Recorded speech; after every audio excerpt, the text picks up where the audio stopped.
Welcome, everyone, to South Kitsap High School. We've got a full night of Wolves basketball, first with the girls' varsity, followed by the boys' varsity. Tonight, the Wolves will be taking on only Olympia.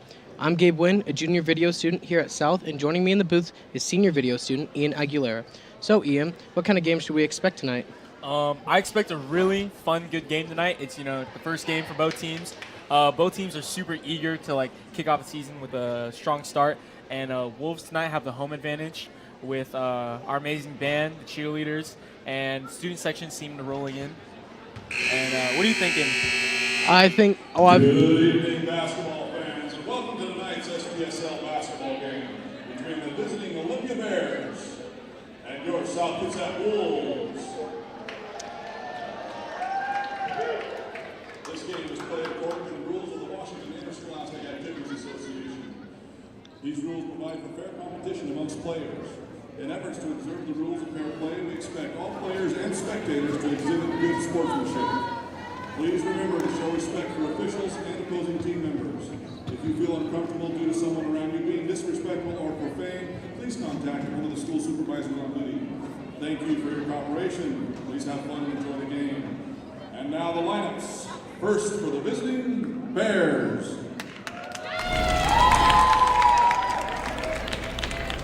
Starting number 1, Ava Woolen.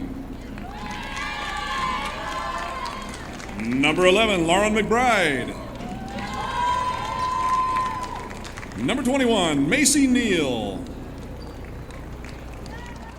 Number 20, Ellie Ellie. And number 30, Lucy Peralta. That's what I was given anyway. Emily Church is number 44. Look at her go. And now for your South Kitsap Wolves.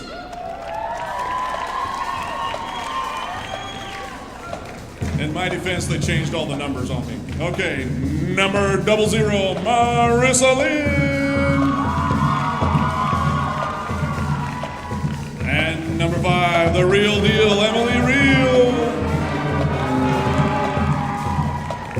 Number 21, Haley Rodriguez.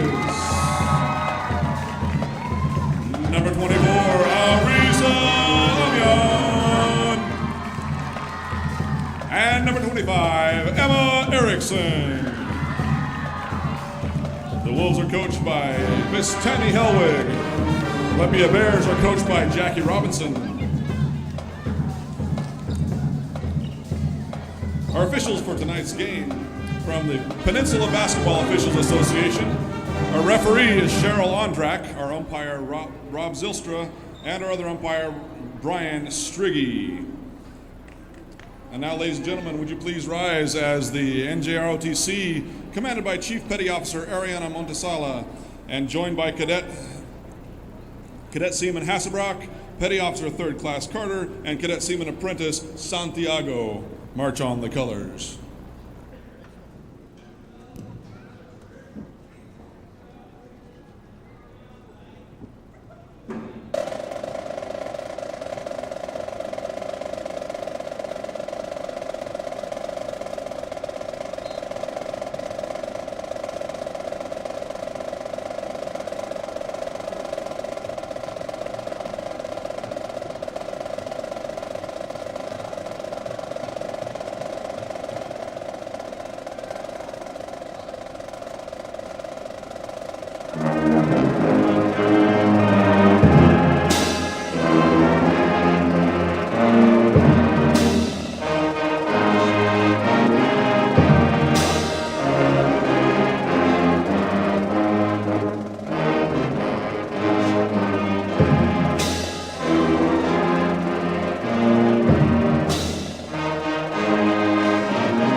Thank you very much for Olympia RTC.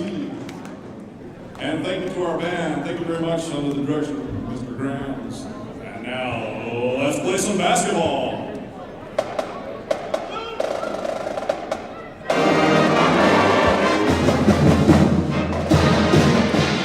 As we see our starting five here on the court, super excited. Really excited to see what they have in store for us today. I want to see how the season's going to go. I know for a fact that a lot of our Lady Wolves have been training and practicing all throughout the offseason, Yeah. just really grinding it out.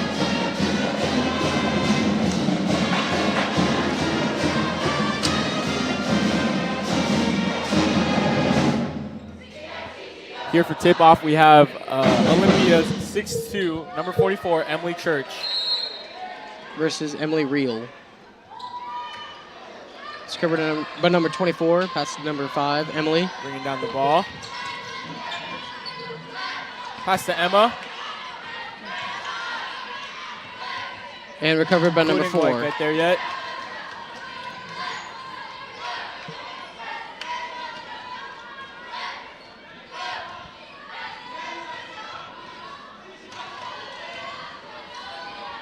A lot of ball movement coming from our Olympia Bears. Wide open shot for the 3, did not make it. Going the other way for the Wolves.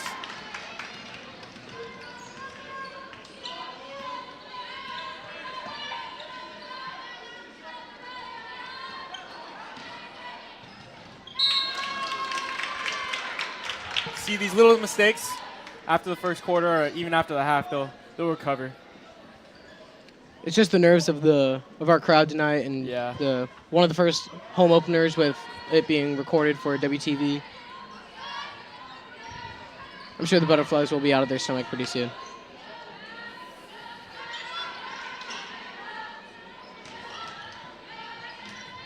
For the 3, Olympia.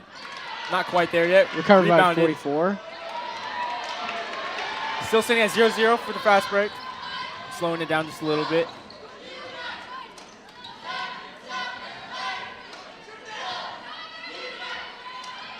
A lot of ball movement come from South.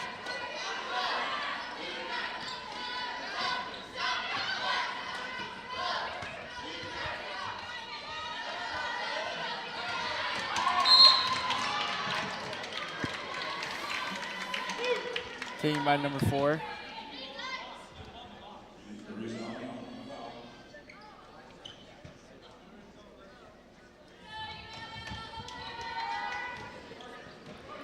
Number 4 is Brecca Bradshaw bringing up the ball.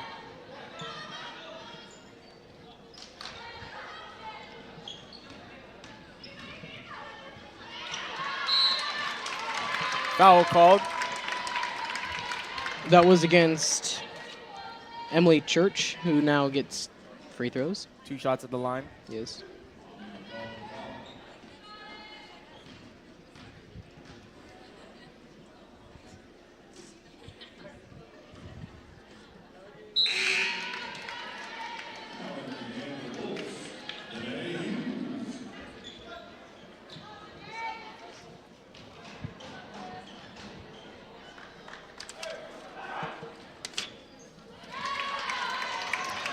Score sitting at 0-1. 6 minutes left in the first. Ball out, going Olympia's way.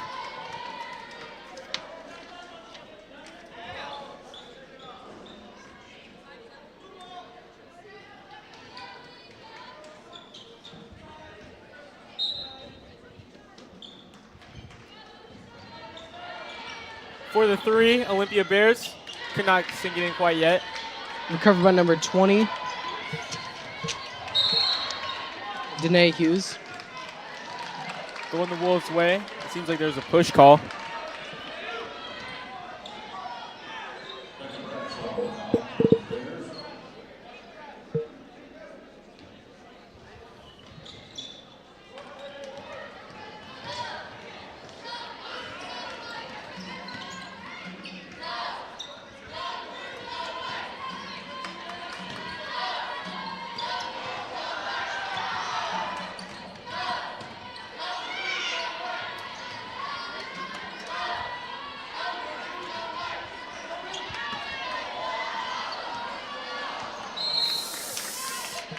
see there? Olympia is playing some pretty tight defense. It's really keeping them on their toes. Along with the Wolves. It is only still a 0-1 game in favor of Olympia Bears.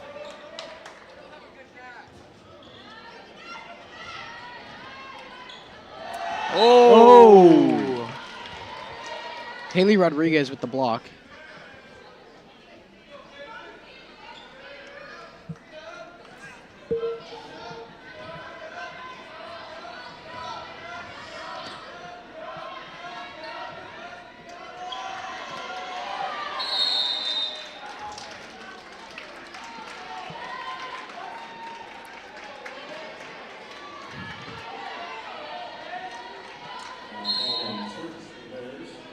Now in for the Wolves, Peyton Bird. Peyton Bird checking in. A freshman on varsity. That's pretty crazy.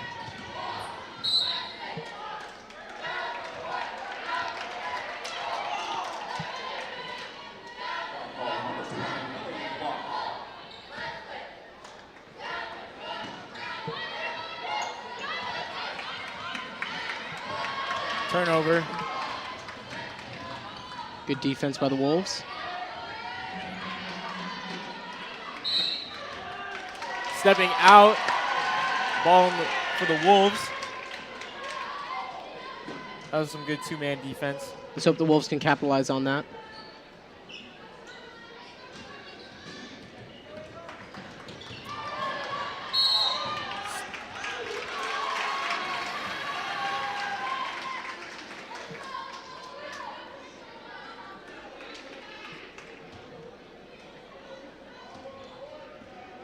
Number 4 bringing the ball.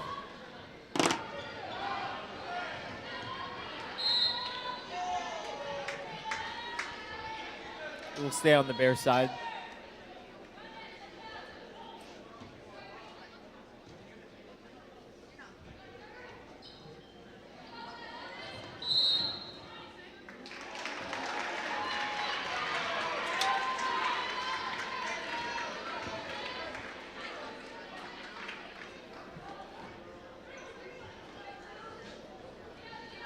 Pass into Emily Reel.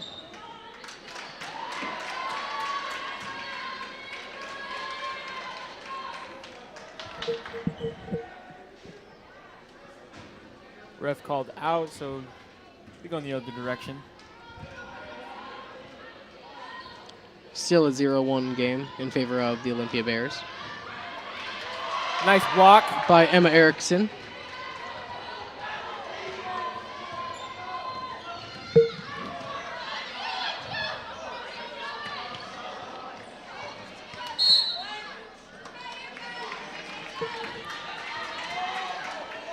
The ball will still be for the Wolves.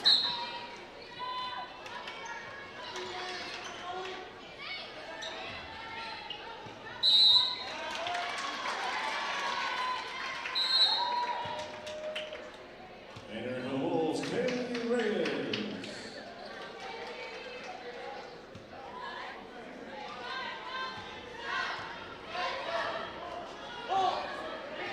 Kaylee checking in for Dana Hughes.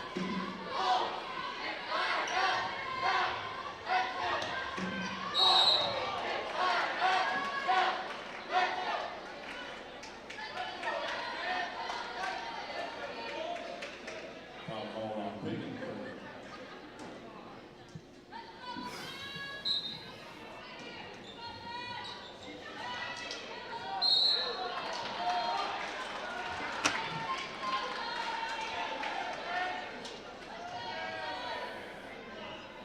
Go in the other direction for the Wolves.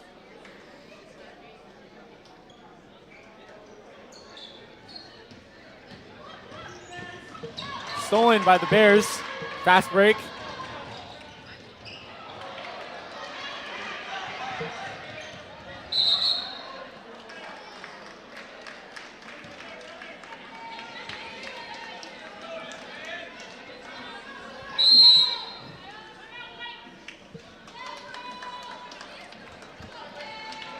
Timeout for the Wolves. Trying to fix all these mistakes going in. Just the jitters a little bit. Yeah, just the minor things. They do seem a little nervous for the opening night.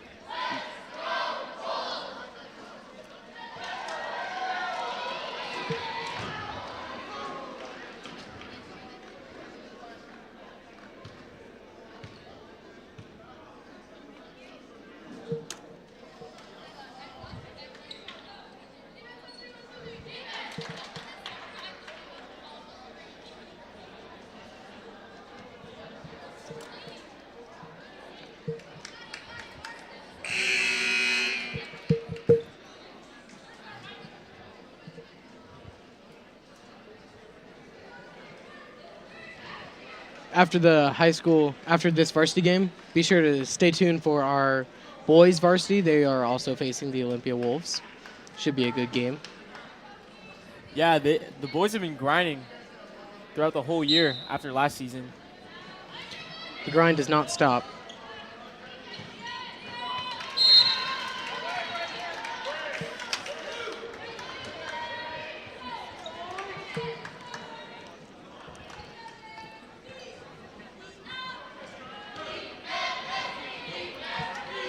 Bears number 4, Becca Bradshaw.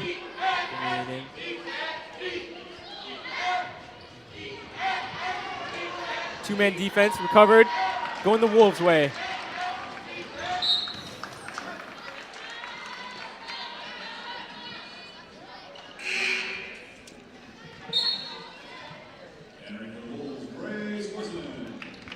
Grace swaps out for Peyton Bird.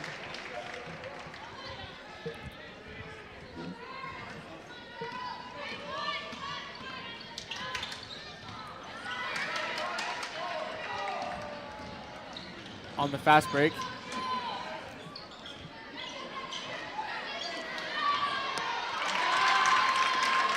Two for the Bears, sitting at 0-3 now.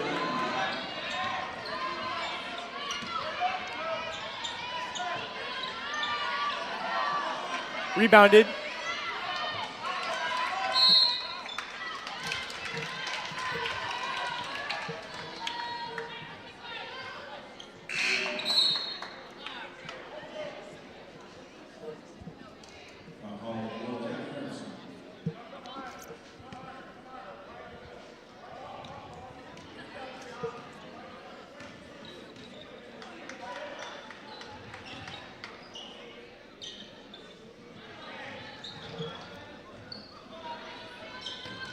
A lot of ball movement from our Olympia Bears. From the Olympia Driving Bears. in. Oh. No foul called. Oh, recovered. Seems to be a push call.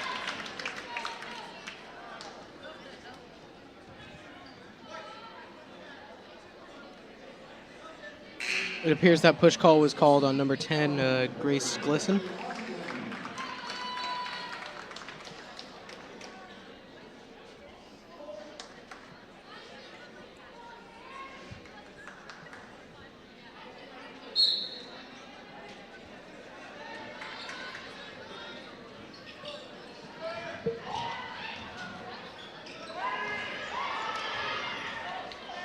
Nice block. God, that was a great block.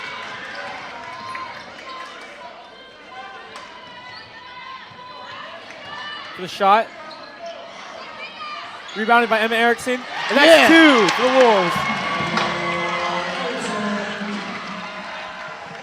Wolves finally on the board. It's now a 2-3 game. Around 2 minutes left.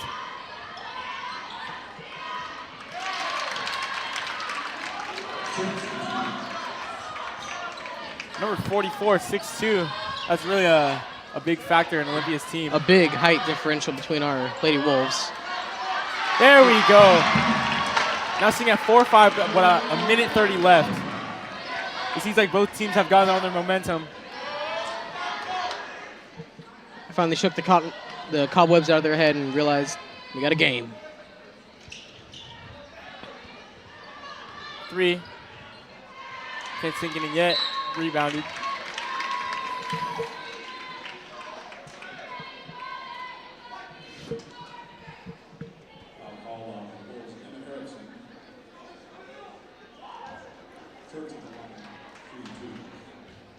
Looks like Olympia is number 44. Go to the line for 2.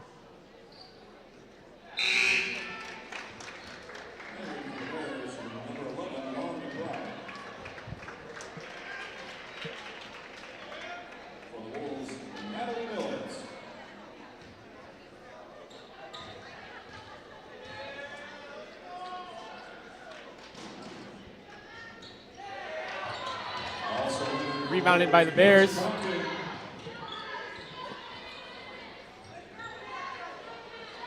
Three for the Bears. Not yet.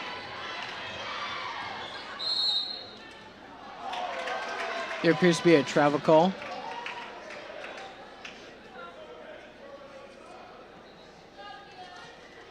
Looks like the ball will stay with the Bears with a minute left.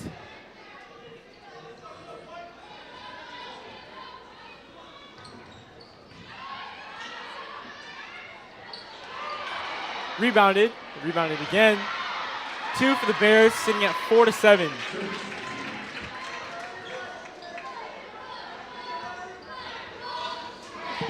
Fast break. There we go. That's 2 for the Wolves. Portia Compton, number 12.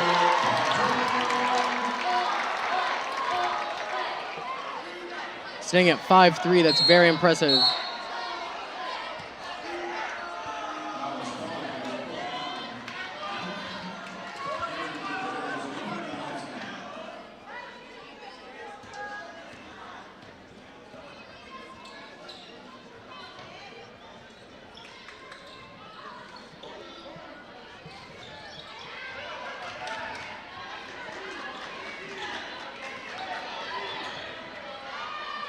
Nice ball movement by the Bears. Good and block. It's blocked. But is recovered. Rebounded by the Wolves.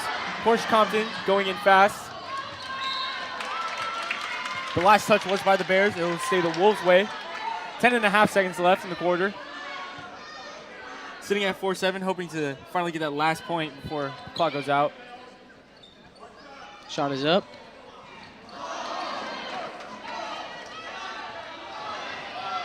Three, two, 1. And by the end of the first quarter, it is 4-7 Bears.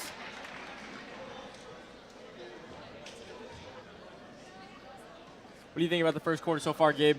I think at first the Wolves were a little bit intimidated by maybe the height and stature of the Olympia Bears, but they soon realized that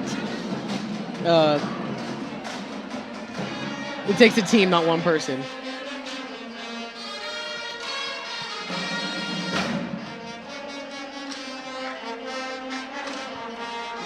Look at our amazing cheerleaders in the band playing. Here comes Brandon. Brandon Levine. And sticks the landing.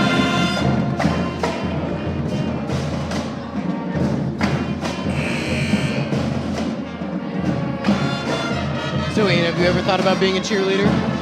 I had as a kid. My sisters are both cheerleaders. My oldest sister cheering at University of Oregon. And it ran in the family. My mom was a cheerleader. You just couldn't follow in the family footsteps? Yeah, I couldn't do it. Yeah. My dad told me he'd disown me if I was a cheerleader.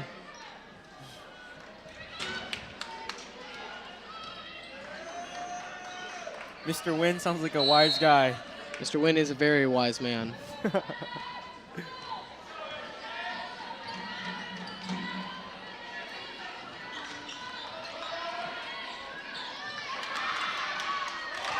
Two for the Bears.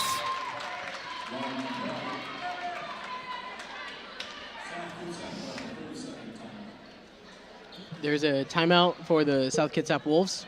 I would say that timeout was very needed. You know, going straight into the action and already getting scored in only, 14 seconds have already into the quarter? Roughly, yes.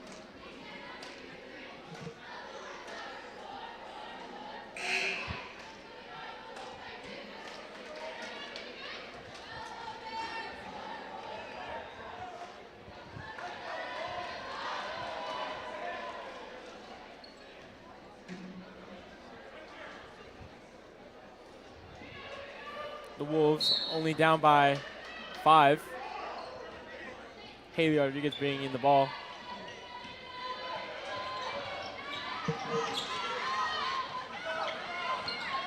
Rebounded by the Bears.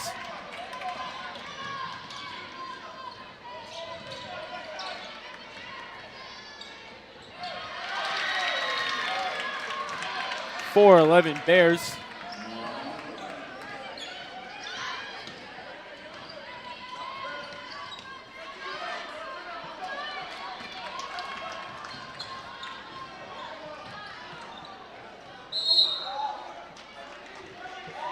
Backcourt violation.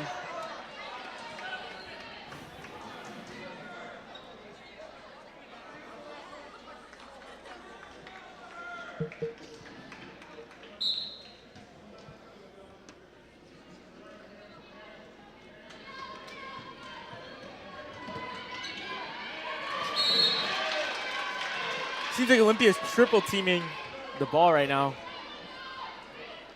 It's a bold move. There's a double team on Haley Rodriguez. Turnover, Bears side, fast break. Rebounded by the Wolves.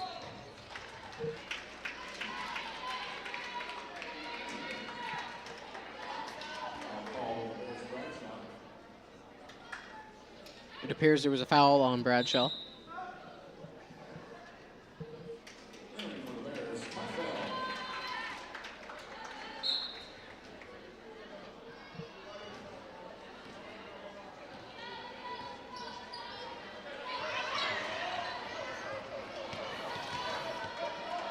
Those shots are just so crucial. That was a wide open look right there. Double dribble. Or travel. Travel, yes.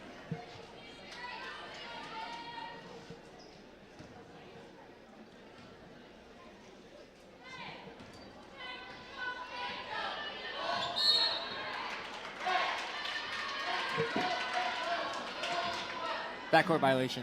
Ah.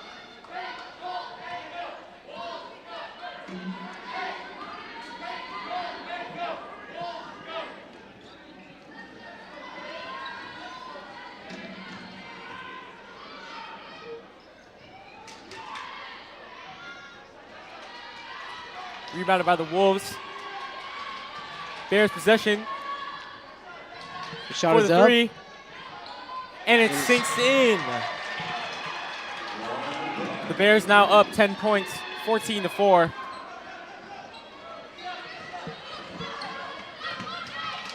And it will go out. South Kitsap away.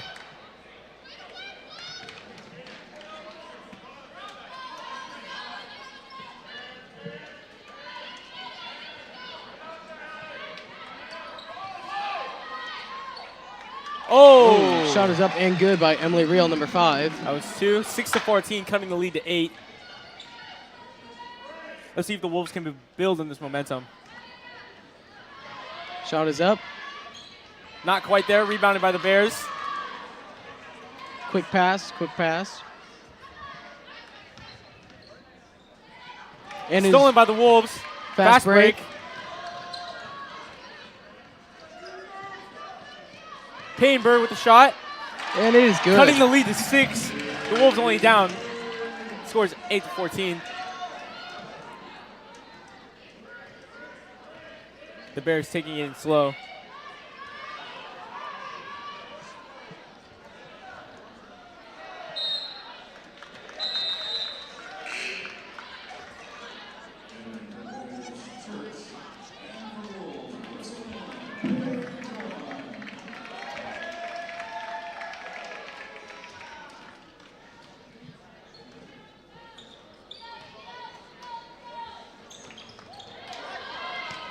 Blocked by Olympia. Saved.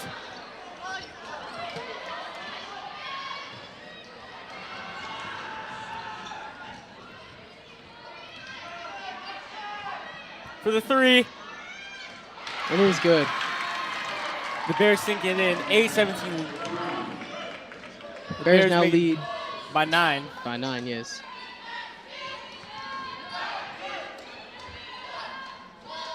Haley Rodriguez for the shot. Not quite there.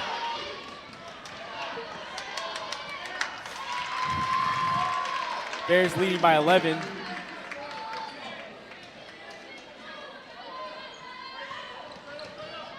Shot is up.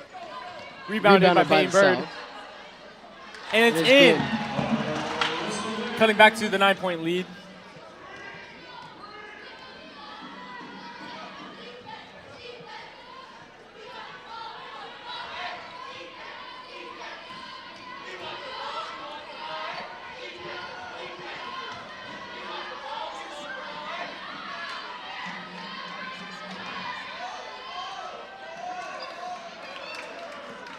Wolves rebound.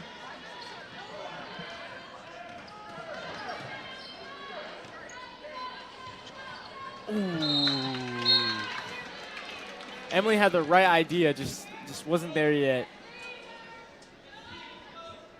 As an out on the Bears.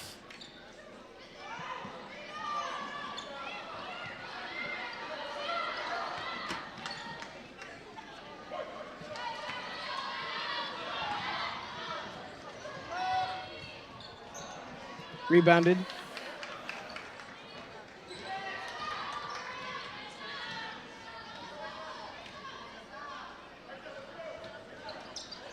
Blocked by the Bears. Fast break. Rebounded.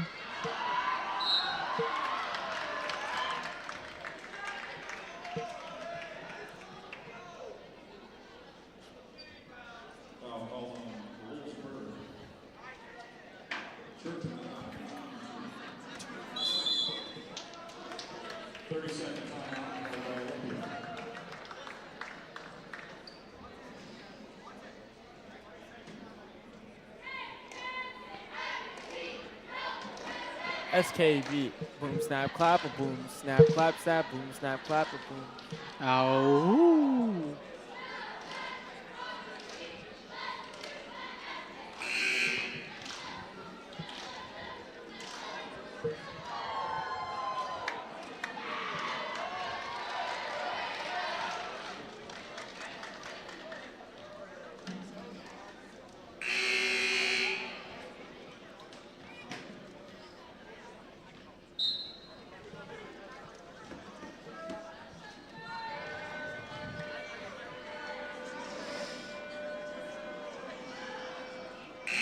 Not quite there yet. Number 44, Bears, Emily Church will take another at the line. Hoping to make the lead a 10-point lead.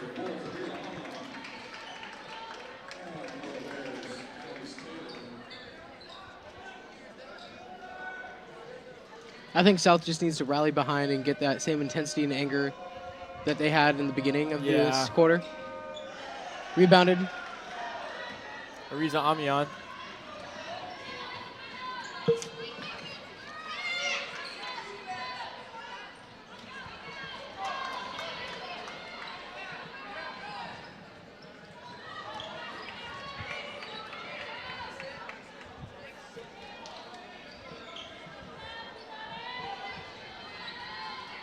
Shot is up.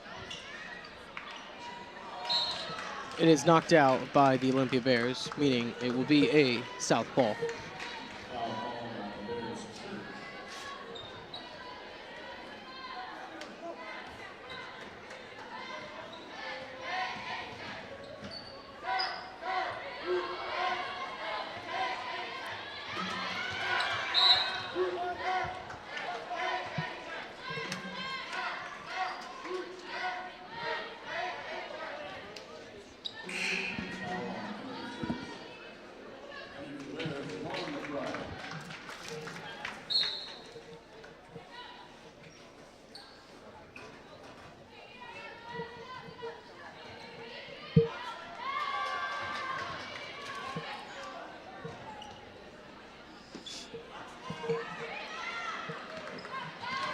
Ball is recovered by the Olympia Bears. Fast break down to number 15.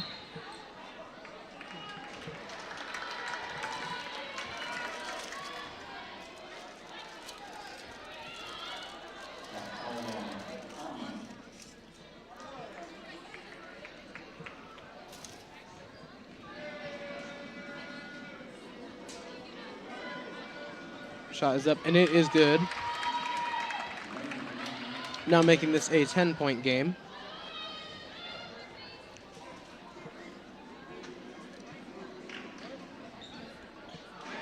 It is recovered by South. Emily Reel with the fast break.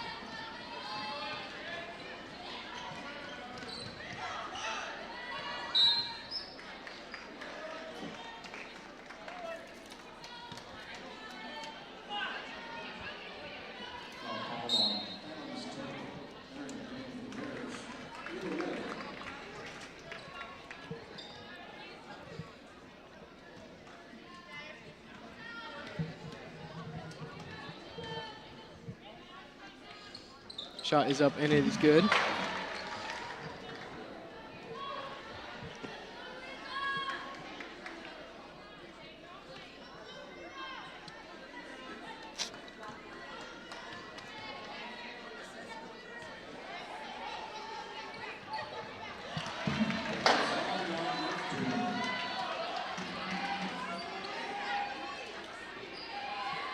Shot's up.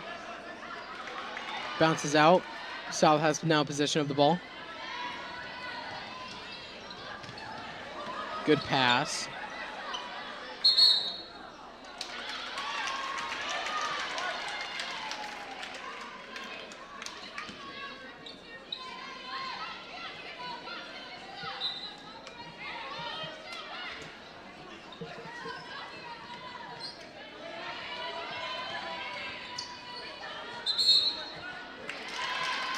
Travel call is on South, meaning Olympia will now take the ball.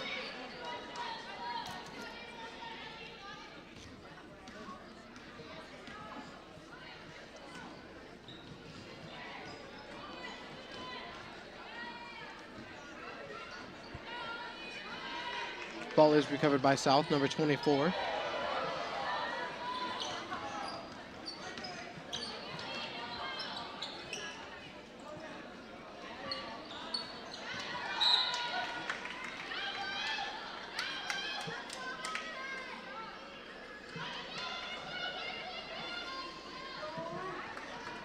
Ball passes in.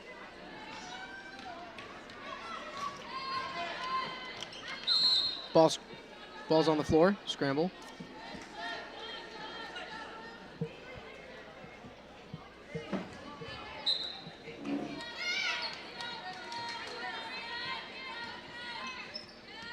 Shot is up. And it is recovered by Olympia. Down the court. Shot. Bounces out, recovered by Olympia, number 1. Pass to number 20. Back pass to number 1, then to number 11. Back pass to number 1 again. Shot is up. And South recovers. Little miscommunication and hand slip, and now Olympia does have the ball. 21 seconds, roughly, left in the second quarter. Travel against the Olympia Bears.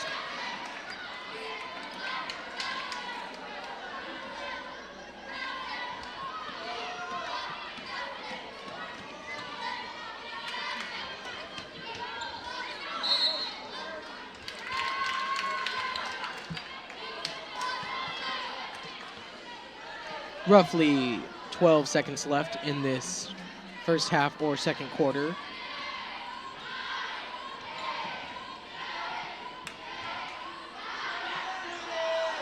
South just has to hold them.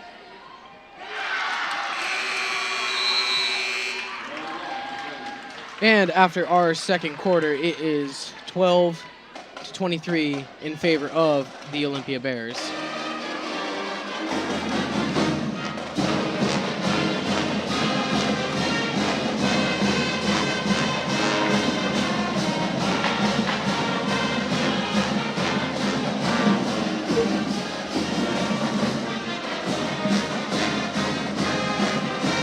You may have noticed the purple ribbons, bows, and just simply the color purple flooding through South Kitsap. It's not just a color. This symbolizes our support of a Week Without Violence, a global movement to end domestic violence. But what exactly is domestic violence? Domestic violence is abusive and threatening behavior intended to control a victim. And it could be physical, emotional, and essentially it's an effort to control the victim and everything that the victim does. We know this is a very difficult topic to discuss. However, with nearly 1.5 million high school students nationwide experiencing physical abuse from a dating partner in a single year, domestic violence needs to be the topic of conversation. I think the lack of awareness amongst young people regarding domestic violence is, it seems like schools are reluctant to talk about it. It's an uncomfortable topic. Domestic violence and sexual assault are uncomfortable topics, so we're trying to break those barriers and make sure that everyone is talking. Although this may seem like a large issue to take on, we can make change and through a Week Without Violence bring awareness to solving this issue. We can stop violence in general by teaching our kids young about healthy boundaries, healthy relationships, and it doesn't even have to be related to a dating relationship or an intimate relationship, but just teaching our kids early what is appropriate, what's not appropriate, what boundaries they can set, and what they can do if somebody has violated their boundaries. This is only the beginning. Stay tuned to see more change and information on how to end domestic violence altogether. We wear purple, and we stand together in creating a future filled with healthy relationships. Hey there. Come join out. You may be wondering what AVID really is. AVID stands for Advancement via Individual Determination. It's a class that helps motivated kids that would like to go to college or be career ready to have those skills to do that. AVID has helped me be determined, college ready, and prepared in other classes. We do grade checks to keep us up in all of our classes so we can come back and get help from our fellow students. There's many other things that benefit you from AVID. Everything that you need in high school and beyond to be successful, we cover all those different standards and make sure the kids can hit those. I joined AVID so that I could be part of a family to keep me on track and have the same goals as me. But why take it? I think kids should take AVID because it helps them be self-determined and self-motivated. It helps them search their own shortcomings and learn how to overcome those to be successful. With these tools, they'll be able to go beyond high school and whatever challenges they face, they'll be able to overcome them. My favorite part of AVID is Family Fridays because it's a time where we all get to connect and be a family. So consider taking AVID in the future.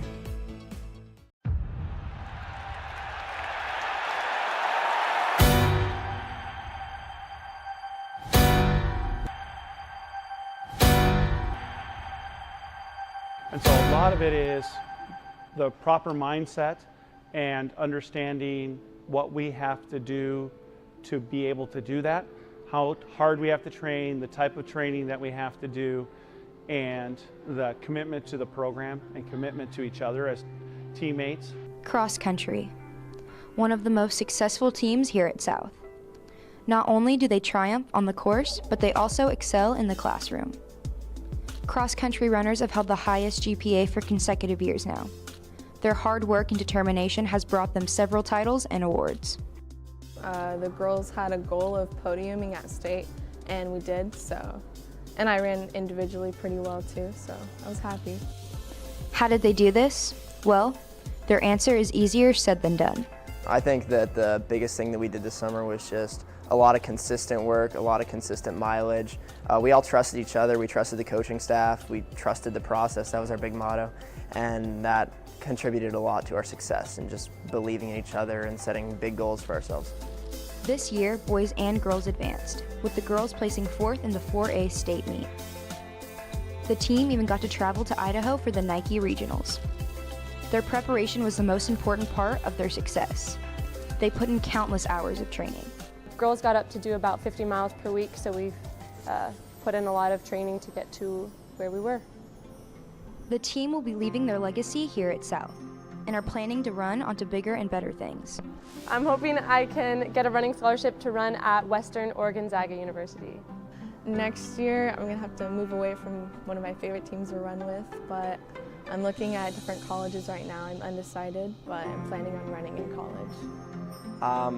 I'm looking at Western. I'm really hoping I can get some scholarship money. A lot of that comes from track, but fingers crossed.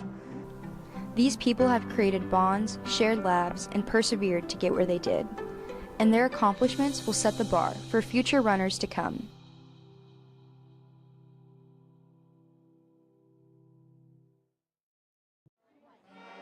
This September, our South Kitsap band took part in the annual Husky Band Day at the University of Washington. Husky Band Day is a great experience for our band. It gives band students an opportunity to see what marching band would be like at the collegiate level. We go over and the first thing we do is we rehearse together. They put all of the bands, there's about 30 of us, 30 different bands on the field, and we rehearse the 5 songs that we've worked on outside of that day to get ready for the performance. And then we go into the Dempsey Arena, which is an indoor football and track, and we get to see the Husky Band do a pre-game performance along with their cheerleaders and the dance team. Then we get to watch a little bit of the game, and then we do a halftime performance. Husky Band Day is not only an educational experience, but it's also loads of fun. So my favorite part of Husky Band Day is going to UW and being able to interact with the other high school bands and kind of get a taste of what the other cultures are like within their groups. My favorite part is probably the performance by the Husky Band and the cheerleaders and the dance team. It really gets us pumped up. Husky Band Day is a super fun and great experience that we look forward to every year.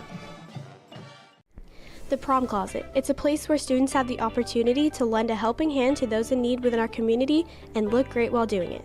It began as helping students who couldn't afford formal dress find dress to wear. As more and more dresses were donated and more room was needed, they needed to expand to the house next door. The Prom Closet quickly became a program that helped not only those in need of food, but also those in need of a dress. You could be the richest person or the poorest person, makes no difference to us. It's, we don't care, it's none of our business. It's just an alternative place to shop. The way to utilize the benefits of the Prom Closet are by first making an appointment to take a look at the formal wear available, and then bringing a food donation in exchange for the use of the attire.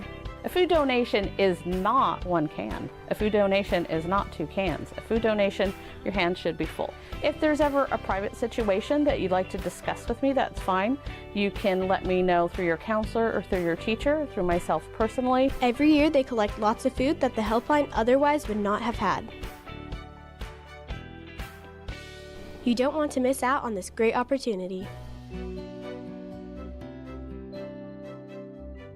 Hola, me llamo Sierra y hoy voy a hablarles sobre el Club de Español. ¡Vámonos! Spanish Club focuses on many different elements of the Hispanic culture. We do various activities, painting and drawing, and we watch movies, we listen to music, and we do fundraising. I like Spanish Club because all my friends are in here and it's just a good time, and we just do arts and crafts all day. It's just fun. I like to come to Spanish Club because we do a lot of fundraisers. We're very friendly with each other, supportive. I like to come to Spanish Club because it's a very welcoming environment and we all just have a great time. Anybody can join. Anybody that enjoys the Hispanic culture, not just the food, but the music. Everybody is welcome. Come to Spanish Club every Thursday at 2:15 with Senora Keene.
We are back with South Kitsap High School basketball. Right now the score is 12 for the Wolves and 23 for the Olympia Bears. The Olympia Bears have possession of the ball, but it seems to me that the South Kitsap High School defense really woke up and from their halftime talk.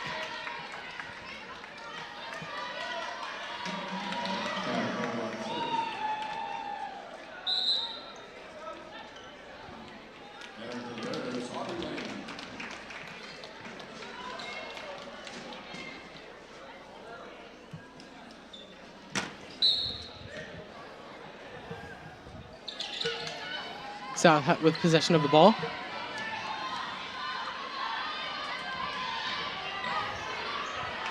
Shot is up by Emily Reel and is missed, but rebounded.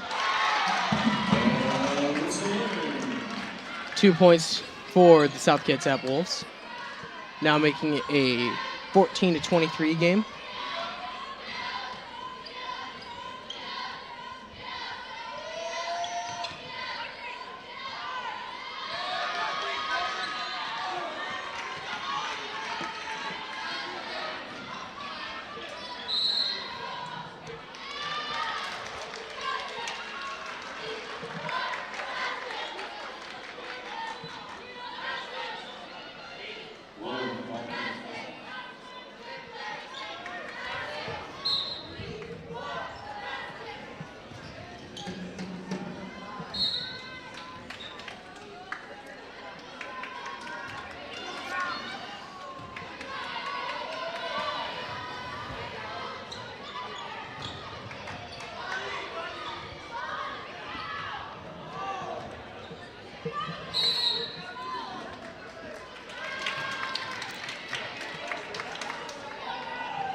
Olympia with the ball.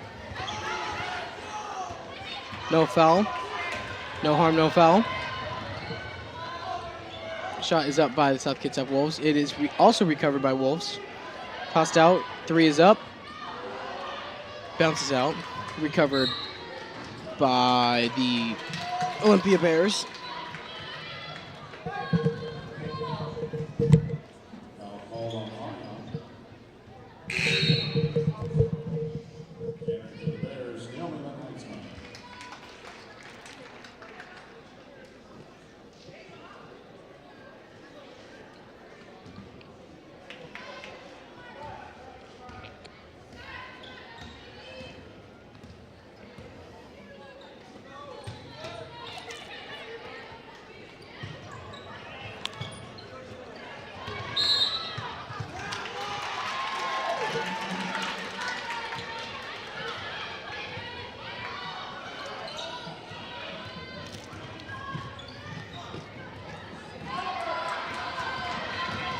Fast break by the Bears. Now making it a 14-27 game in favor of the Bears.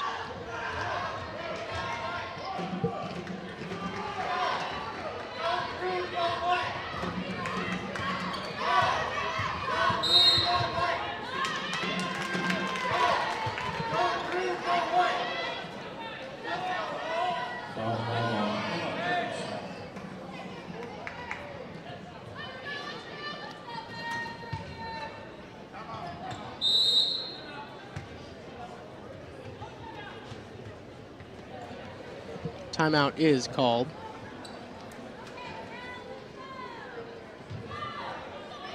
Bears call full timeout.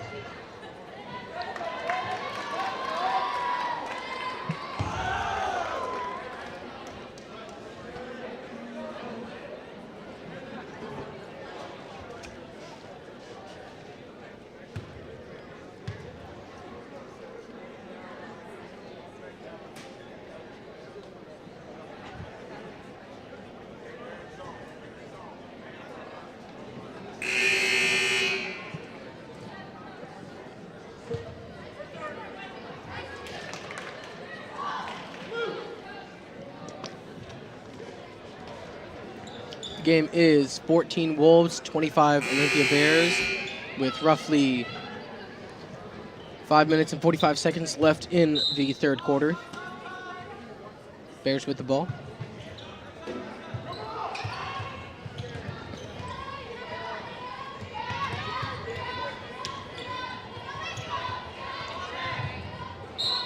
Does appear to be someone falling on the floor.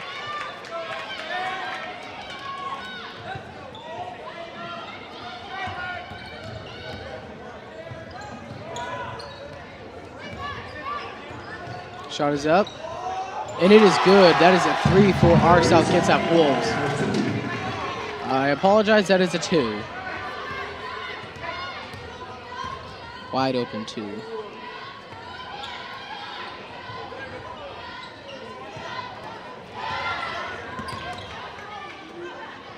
Shot is up, and it is recovered by the Olympia Bears. Shot is up again. This time, Wolves coming up with the ball.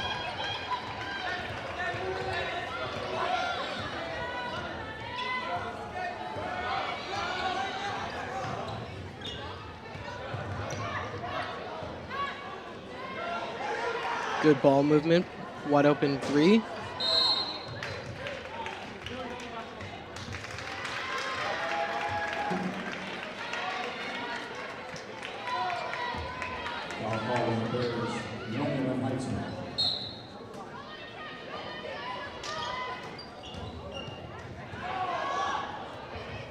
Ball is recovered by the Wolves. Shot is up. And there is 2 free throws for that foul.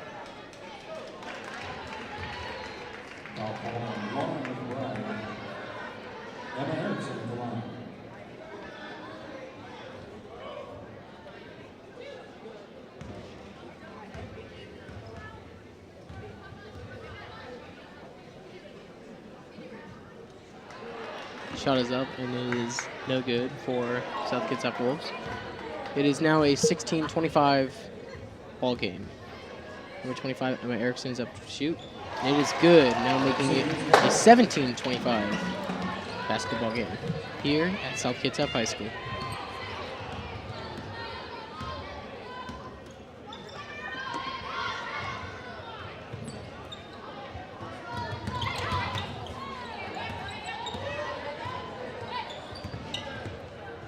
Good defense being played by our Wolves.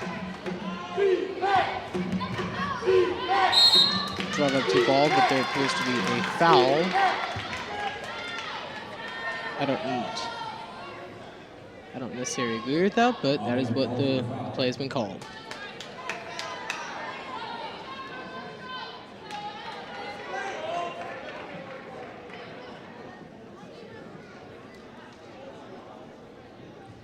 At the line, there is a block. Entering the game for the Wolves, Hayden Bird.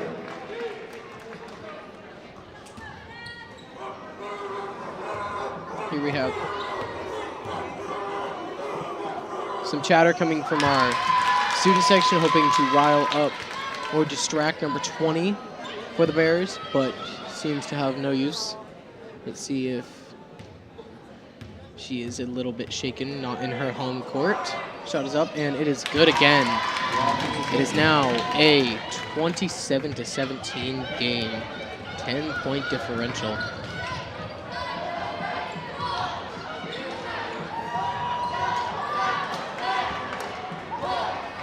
Bears recover the ball. And it is a hard block by number 21 for South Kitsap High School, Haley Rodriguez.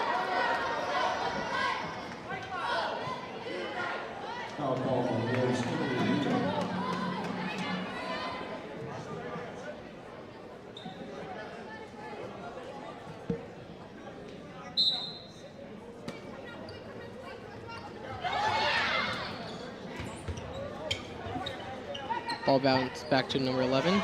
Shot is up, and it is good. Now making it a 17-29 game. There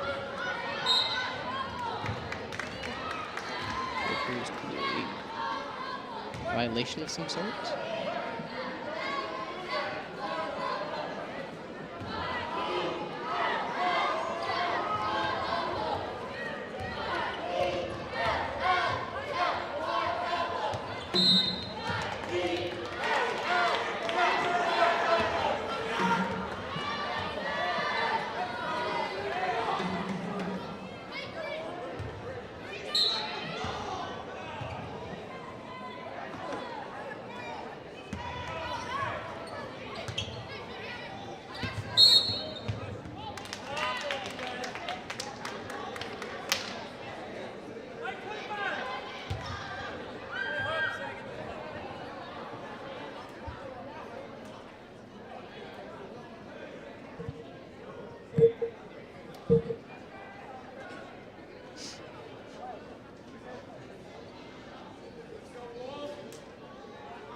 There appears to be discussion between the refs as of what is to happen of that foul call. It is a 17-29 differential between the Wolves. Olympia Bears are in the lead with 3 minutes and 24 seconds left in the third quarter. Both teams with 5 fouls.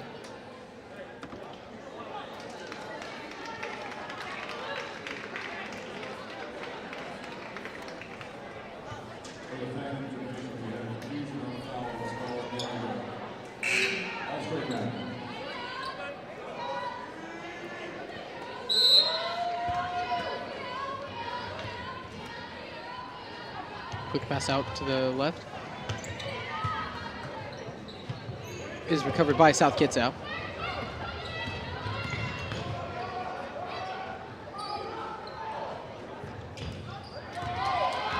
It is stolen by the Olympia Bears. Swatted again out into the stands. Bears ball.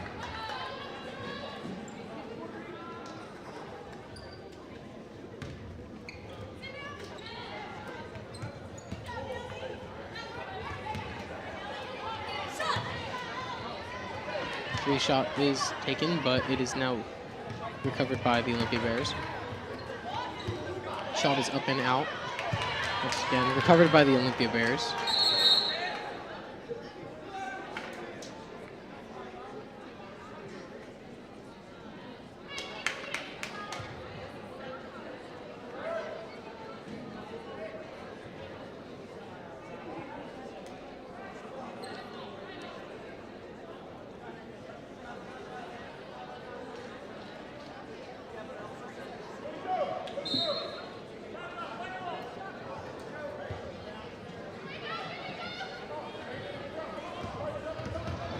South's ball. The ball is recovered by Olympia. Fast break. Shot is up and recovered again by South Kitsap. Down, down, down the court she goes. Quick pass out to the left.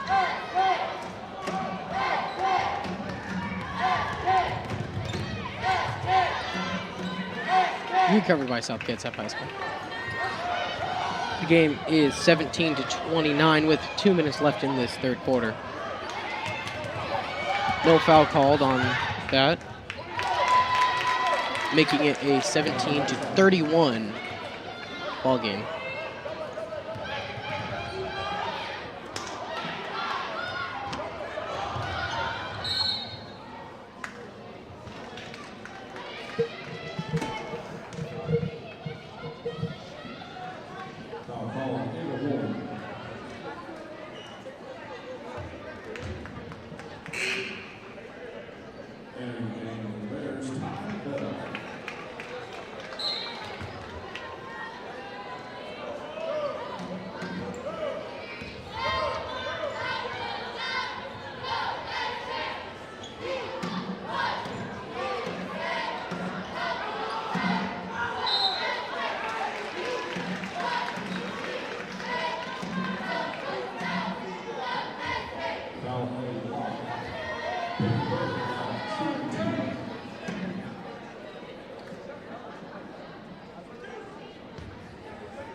It is now 18-31.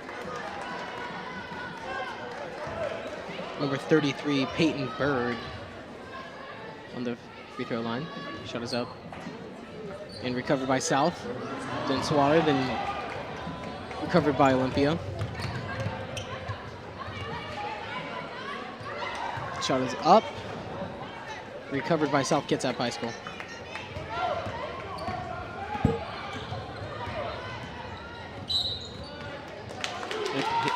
Stepped out of court, so now is Olympia ball.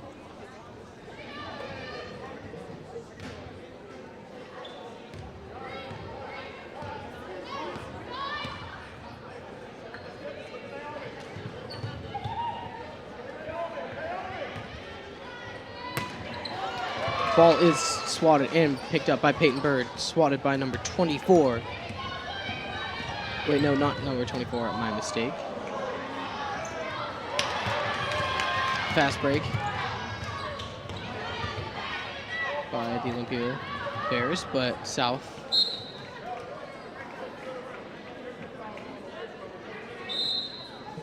Entering for the Wolves, Peyton Dolman.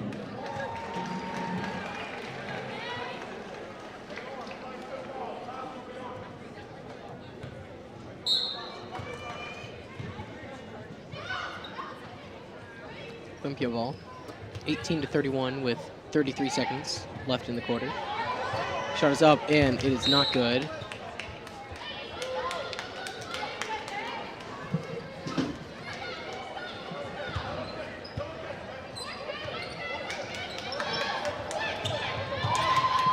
Ball's recovered by Olympia. Now makes it a 23-18 game with 23 seconds left in this third quarter.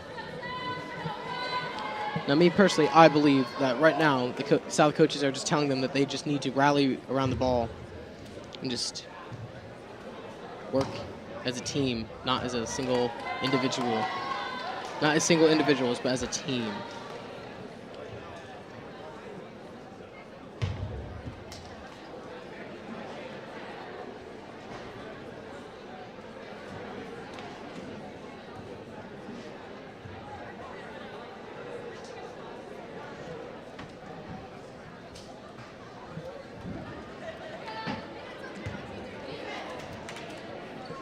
It appears we now have my co-host, Ian Aguilera, back up in the crow's nest. We're back. Had to pass out some tickets. What were the tickets for, Ian? So for the boys' game, we passed out tickets so people can compete in the halftime bump contest again for a free SK latte drink. How much are the tickets for the viewers at home? They're free. They're free? I'll take one right now. Yes, sir, I will. I left them downstairs. I guess I'll not take them. when we're done, I'll go get you one. Yes, sir. Olympia with the ball, and there's a lot of people falling everywhere.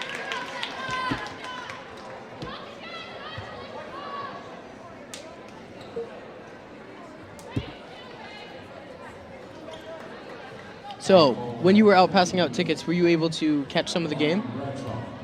Nah, but it was really cool being down there and seeing everything. It looks a lot better down there than up here. Best seat in the house up here, man. What are you saying? Bears 33, Wolves 18. With Becca Bradshaw. Shot is up, and now it is a 34-18 game with roughly 13 seconds left in this third quarter. It appears there is a fall. I don't necessarily see how. I'm not going to argue with this referee's call, but it is a questionable one. Wouldn't you say, Ian? I would say that's a very questionable call.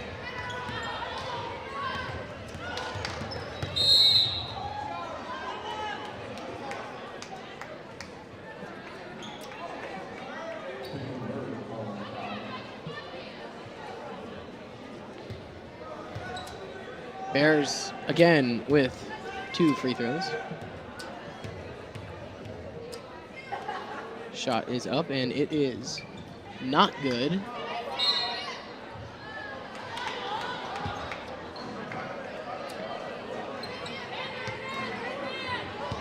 Wolves ball.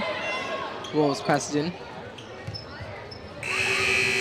And that is the end of our third quarter. Wolves 18. Olympia Bears 34. You think there's still a chance for a comeback? I think there is a chance if the Wolves just dig deep and find the drive to win. Yeah. Because their bench right now is looking a little dead, but I believe if they just really rally behind it and get that mean-spirited Wolf mentality. Yeah.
kicking into the fourth quarter.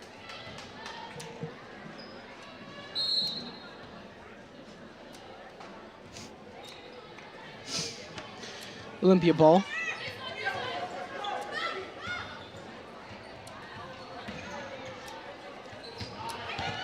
Quick drive to the basket. Quick pass out. And it appears South has fallen with the ball.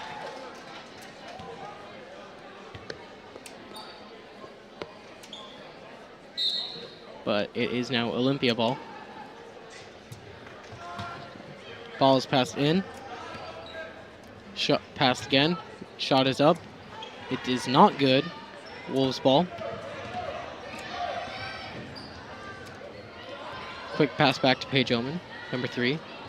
Quick pass out to number 4 for the Wolves. Quick pat. Shot again.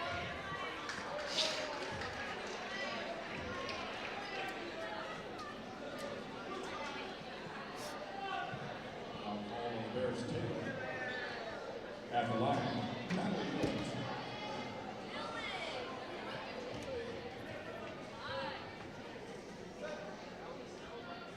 re-entering the Bears, Emily Church.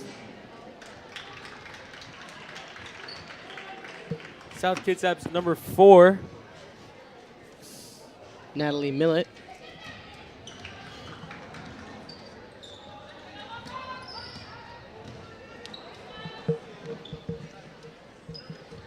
Olympia ball. As is passed around.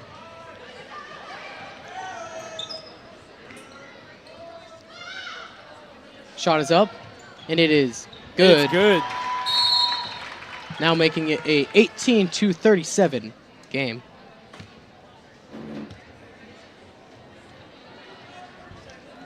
Bears call 30-second timeout.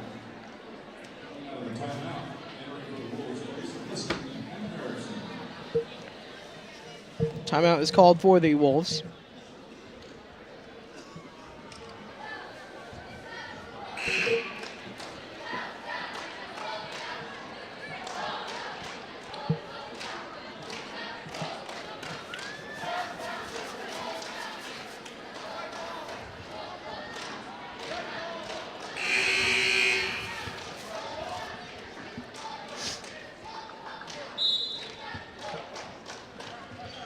Wolves ball as Natalie pushes down the court. Quick pass to Emma.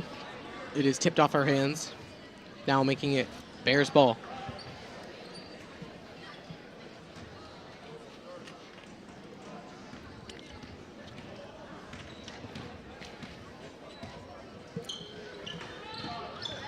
Shot is up, and it is not good. Recovered by Grace Glisson.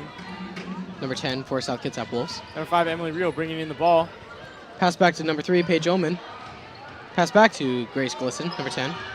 Pass to number 4, Natalie. Pass to Covered Grace by the Glisson. Wolves. Pass is up. It is good. 20-37, a 17-point game. With 6 minutes left, maybe it's possible, maybe it's not. We'll see. There have been bigger upsets before. Pass back to number 5, to number 2. Big pass to number 10. Recovered, stolen. By Emma Erickson. Quick pass out to Grace Glisson, but that will stay the South way. That is Southway. Freeway. Hey, we can't say that.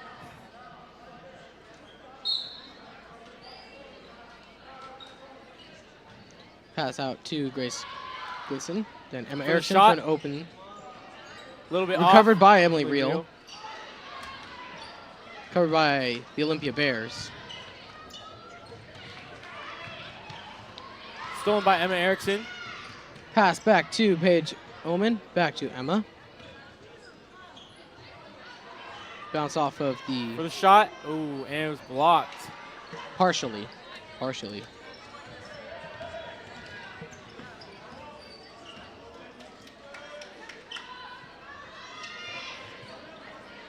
Good defense by the Wolves. Not letting a lot of open women.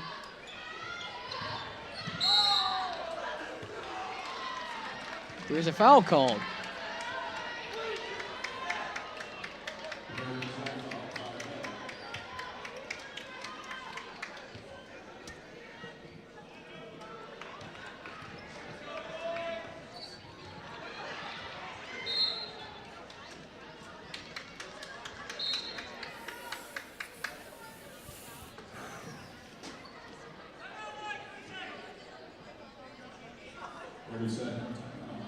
30-second timeout for the Wolves, I believe. With 5 minutes and 10 seconds left of this game. Wolves 20, Olympia Bears 37 in the fourth quarter.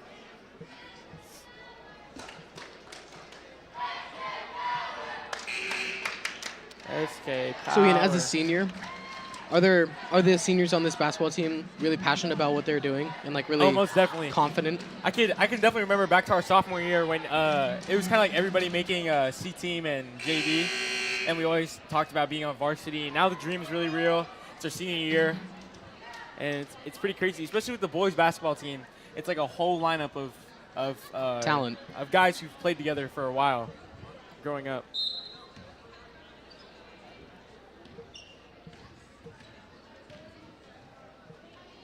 Ball is passed up. And it is not good. Recovered by the South Kitsap Wolves. Drives down the court. Pass out to Emily Reel. Pass back to Natalie. Pass to Paige. Shot is up, and it is recovered by, no, not recovered. Olympia with the ball.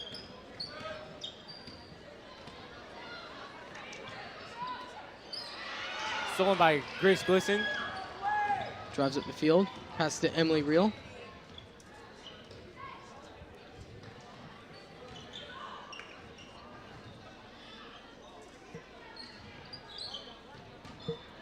Shot is up, and it is good. By Grace Glisson, 22 number 10. to 37. With 14 minutes and 12 seconds left in this game. 14, yeah. Never mind. My apologies. I read the scoreboard wrong. Shot is up.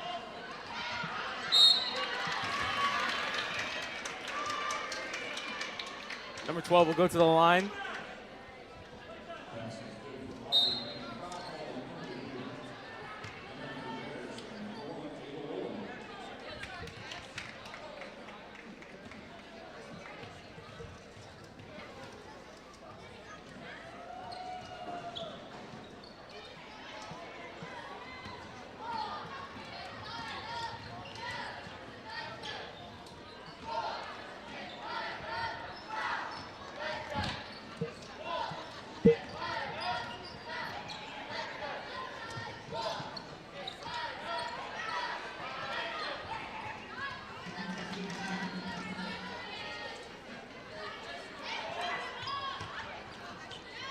Nice pass by Emily Church, my bad.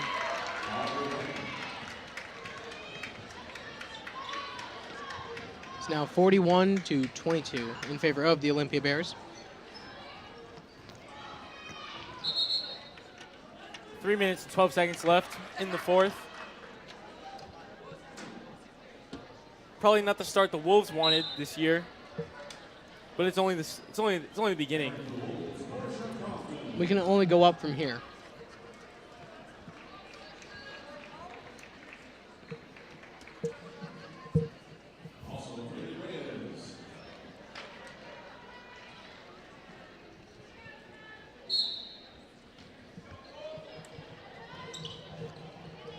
Pass it to Grace Glisson, who pass it to number 2.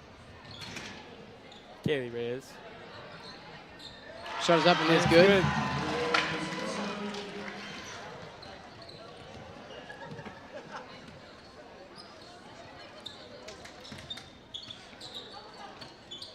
Shot is up for the Wolves. No For good. the Olympia Bears. Recovered by the Bears.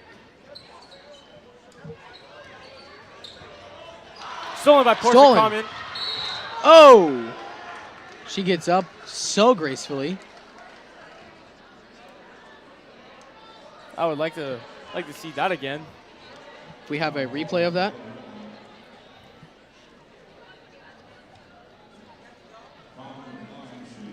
Compton with 2 free throws.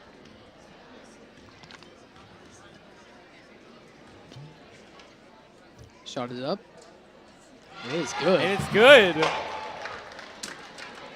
Making this now a 25-41 game with 2 minutes and 41 seconds left in this final quarter. Shot is up again. Recovered by Olympia.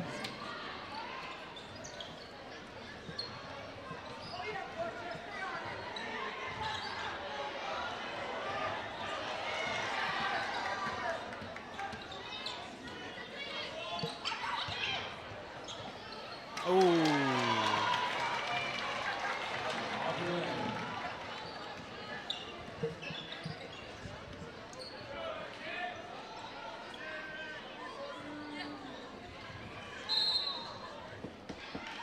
2 minutes left. South trailing by 18. 2 minutes and 9 seconds. Got me there. Emma Erickson with 2 free throws.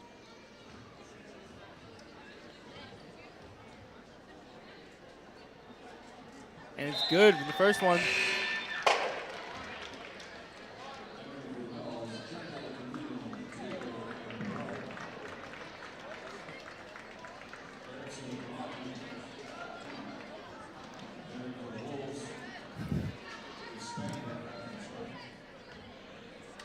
Emma Erickson with her second free throw made the first one. Let's see if she can repeat history. And she did. 27-43. 2 minutes and 9 seconds left.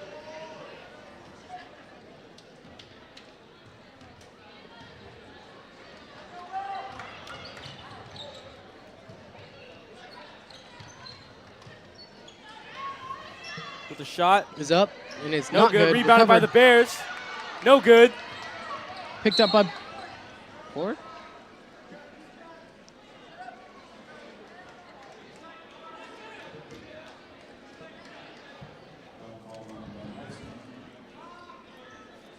Portia will go to the line.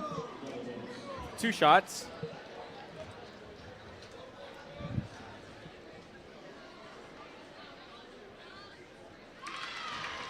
And it's good.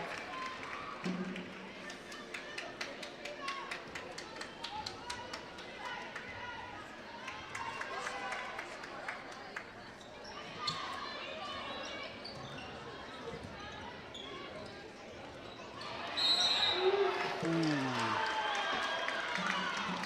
28-43 with a minute 47 left.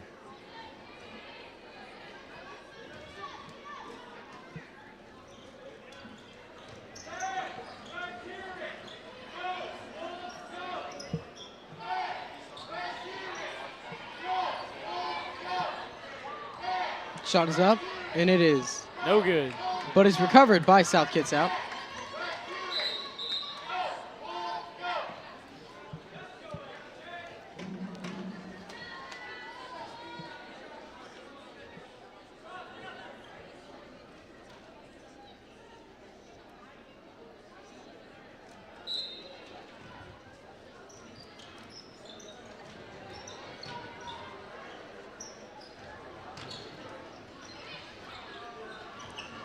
Shot is up.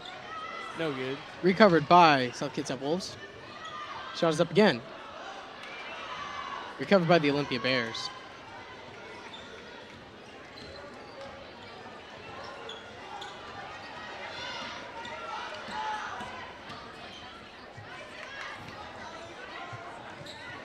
Saved by the Bears.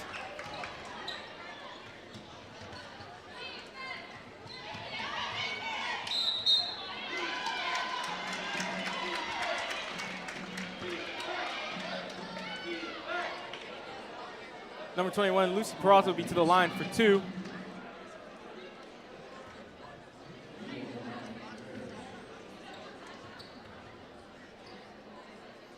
Shot is up, and it is good. Bringing it 28-44.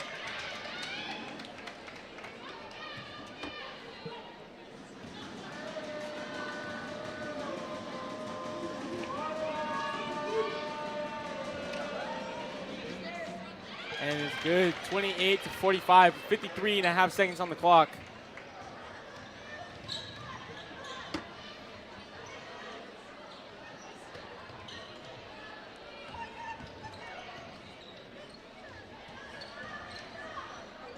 Shot is up, and it is recovered by the Olympia Bears.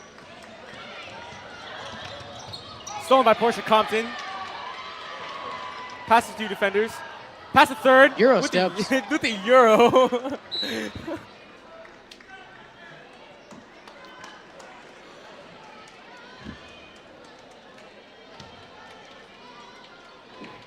Euro step from the free throw.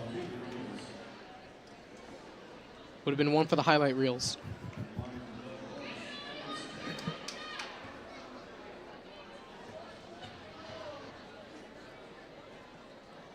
.25 seconds left in the fourth quarter, as it is 45-28 in favor of the Olympia Bears. Comeback season. Ring season.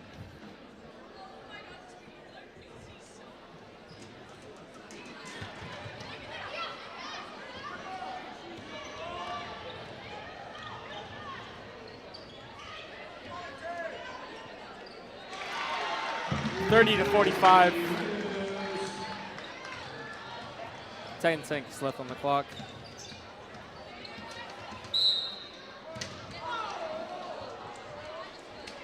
It appears there was a kerfuffle.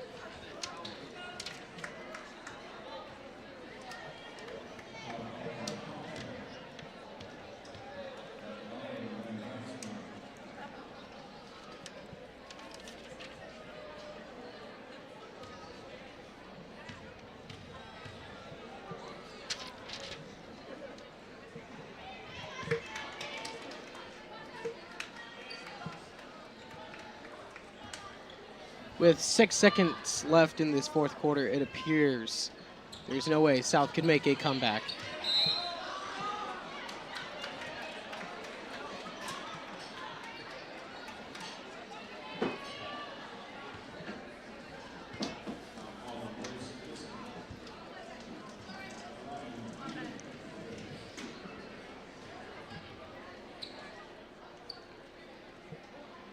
Shot is up, and it is no good.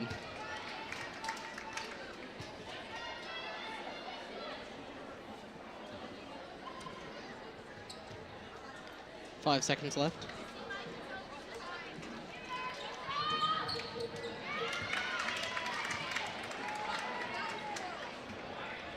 Four, three, two, 1, 0. And that is the game.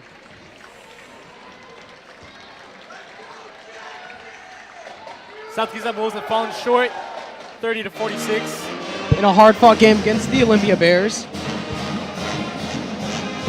We want to say thank you for joining us this for this South Kitsap High School Wolves basketball game.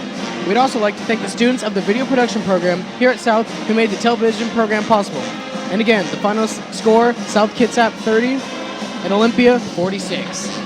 As you mentioned earlier, this is a special doubleheader event, so please stick around for the boys' game. To keep you entertained during warm-ups, here's some video work done this fall by SK's award-winning video students.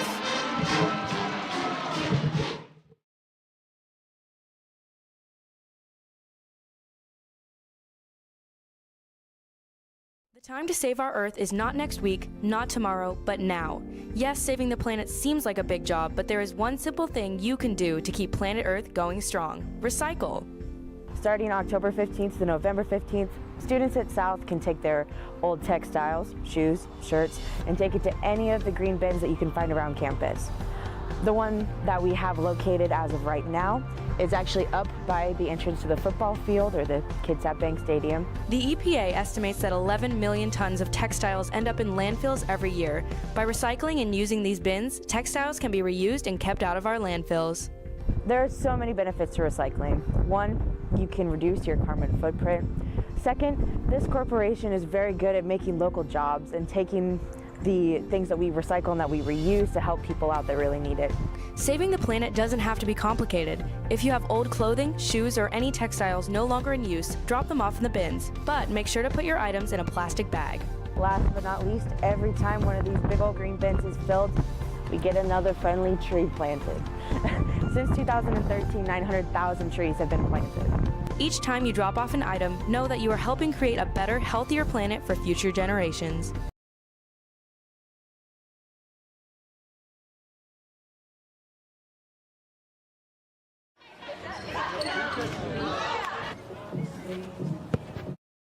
Being able to go to 2 sporting events in one night is a rarity here at SK, but that may not be the case anymore.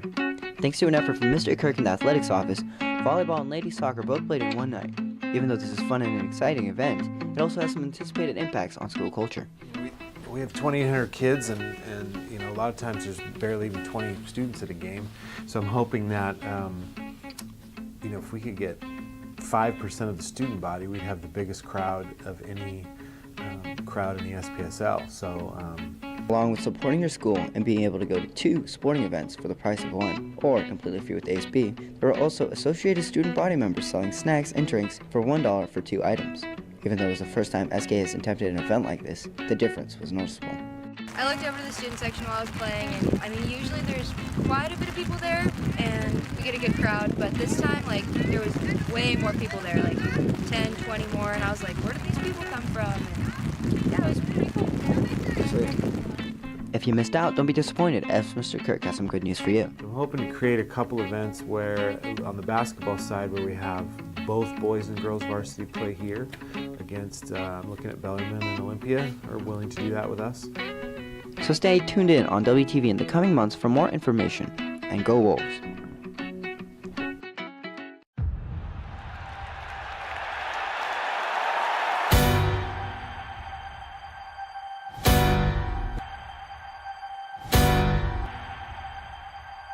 And so a lot of it is the proper mindset and understanding what we have to do to be able to do that, how hard we have to train, the type of training that we have to do, and the commitment to the program and commitment to each other as teammates. Cross country, one of the most successful teams here at South. Not only do they triumph on the course, but they also excel in the classroom. Cross-country runners have held the highest GPA for consecutive years now. Their hard work and determination has brought them several titles and awards. The girls had a goal of podiuming at state, and we did, so. And I ran individually pretty well too, so I was happy. How did they do this? Well, their answer is easier said than done. I think that the biggest thing that we did this summer was just a lot of consistent work, a lot of consistent mileage. We all trusted each other, we trusted the coaching staff, we trusted the process, that was our big motto, and that contributed a lot to our success and just believing in each other and setting big goals for ourselves. This year, boys and girls advanced, with the girls placing 4th in the 4A state meet. The team even got to travel to Idaho for the Nike Regionals. Their preparation was the most important part of their success. They put in countless hours of training. Girls got up to do about 50 miles per week, so we've put in a lot of training to get to where we were. The team will be leaving their legacy here at South and are planning to run onto bigger and better things. I'm hoping I can get a running scholarship to run at Western Oregon-Zaga University. Next year, I'm going to have to move away from one of my favorite teams to run with, but I'm looking at different colleges right now. I'm undecided, but I'm planning on running in college. I'm looking at Western. I'm really hoping I can get some scholarship money. A lot of that comes from track, but fingers crossed. These people have created bonds, shared labs, and persevered to get where they did. And their accomplishments will set the bar for future runners to come.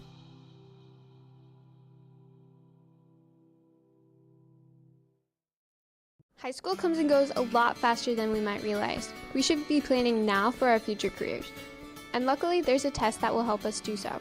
ASVAB stands for Armed Services Vocational Aptitude Battery, which helps you identify what possible careers would be best for you. The ASVAB test is a great test for any student to take. It actually gives you ideas about your strengths and abilities. It can also be used to help you identify post-high school careers or things that you might be good at, and it also can be used for military if you choose to release your scores to them. But why would you want to take the ASVAB? The ASVAB test tells you your strengths and your abilities, or can also give you an idea of how you might do for military placement. If you do decide to take the ASVAB test, what should you do to prepare? Students can prepare for the ASVAB by going to the Career Center. They have a study guide in there that you can work on prior to taking the test. If you still want to sign up, it's not too late. Sign-ups are available until 3 o'clock today. Head down to the Career Center to sign up. Take this opportunity to learn more about yourself and what jobs would be best for you. Hey there. Come join out.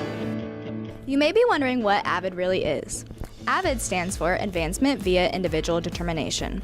It's a class that helps motivated kids that would like to go to college or be career ready to have those skills to do that. AVID has helped me be determined, college ready, and prepared in other classes. We do grade checks to keep us up in all of our classes so we can come back and get help from our fellow students. There's many other things that benefit you from AVID. Everything that you need in high school and beyond to be successful, we cover all those different standards and make sure the kids can hit those. I joined AVID so that I could be part of a family to keep me on track and have the same goals as me. But why take it? I think kids should take AVID because it helps them be self-determined and self-motivated. It helps them search their own shortcomings and learn how to overcome those to be successful. With these tools, they'll be able to go beyond high school and whatever challenges they face, they'll be able to overcome them. My favorite part of AVID is Family Fridays because it's a time where we all get to connect and be a family. So consider taking AVID in the future.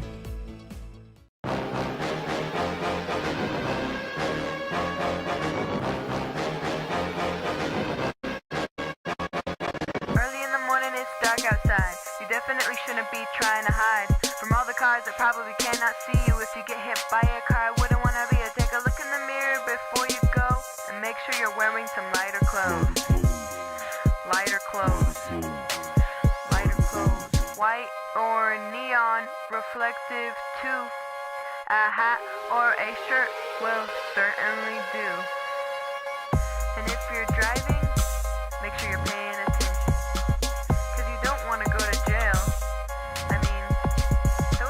If you actually hit somebody with your car, you would have to live with that for the rest of your life. What would you do?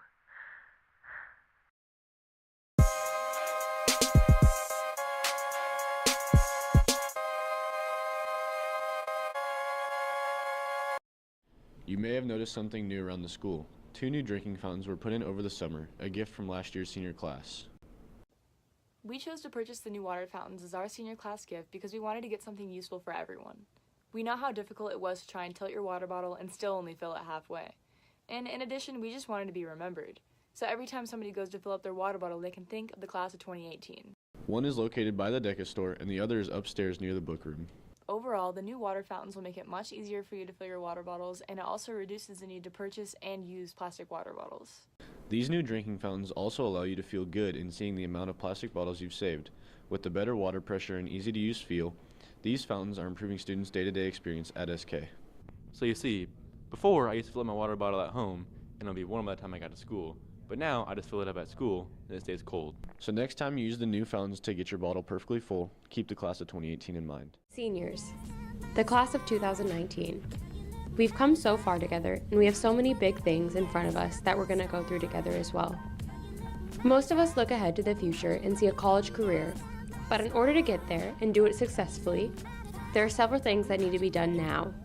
If you are a college-bound scholarship recipient or think you may qualify for any sort of need-based aid, you must file the FAFSA. By filing the FAFSA online, you'll get sent that information to the universities you apply to or colleges, and they'll in turn see what you qualify for and notify you of your financial aid award in the spring. You'd be able to determine which one of these can I afford to go to and which one can I not. And that will be maybe one of the main driving factors of where you decide to go to school. A completed FAFSA is important in order to apply to scholarships when looking. But where to look? By a huge variety of sources. The colleges you apply to are one. Many social organizations such as the Lions Club, the Yacht Club, give out scholarships. Banks and so on, they all give them out, and simply putting in a little bit of work can result in a tremendous windfall for you to pay for school. Of course, checking our local scholarship newsletter. Mrs. Elton here in the Career Center is the scholarship coordinator for the building, and she updates this weekly at least. Another source is the Washboard. This is the website where all of the scholarships on here are vetted. That means they're certain that they're genuine and they're going to give away the money they claim they're going to give away. Scholarships and completing your FAFSA application can make all the difference in your college experience. But remember that college isn't as far away as it seems. And in order to be prepared, you need to take action now. This September, our South Kitsap band took part in the annual Husky Band Day at the University of Washington. Husky Band Day is a great experience for our band. It gives band students an opportunity to see what marching band would be like at the collegiate level. We go over, and the first thing we do is we rehearse together. They put all of the bands, there's about 30 of us, 30 different bands on the field, and we rehearse the 5 songs that we've worked on outside of that day to get ready for the performance. And then we go into the Dempsey Arena, which is an indoor football and track, and we get to see the Husky Band do a pre-game performance along with their cheerleaders and the dance team. Then we get to watch a little bit of the game, and then we do a halftime performance. Husky Band Day is not only an educational experience, but it's also loads of fun. So my favorite part of Husky Band Day is going to UW and being able to interact with the other high school bands and kind of get a taste of what the other cultures are like within their groups. My favorite part is probably the performance by the Husky Band and the cheerleaders and the dance team. It really gets us pumped up. Husky Band Day is a super fun and great experience that we look forward to every year.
Last Friday, the theater department opened the show Julius Caesar. This may sound familiar from your sophomore English class, or maybe not if it put you to sleep. Now you have the chance to experience it in a way you'll understand and enjoy. Putting Shakespeare in a play form rather than a novel-like form, it makes it much more understandable, especially for me, because when I first read Shakespeare, I spaced out the whole time. I think it all boils down to the way the actors present their lines, and I think that it's much easier, rather than reading it, to see it. In traditional Shakespearean times, all parts were played by men, even the female roles. Performing Shakespeare in a time like now, we have the power to not only have females in their own roles, but we could switch the gender of some of the characters to alter the storyline. I love the idea of changing the genders of Cassius and Antony. To keep it short and simple, we plot our revenge differently and more efficiently. It shows a different relationship that there wouldn't be otherwise, and it just really drives home like a new character development. Now that you know a little bit about the show, and we've hopefully convinced you to come see it, let's give you something to look forward to.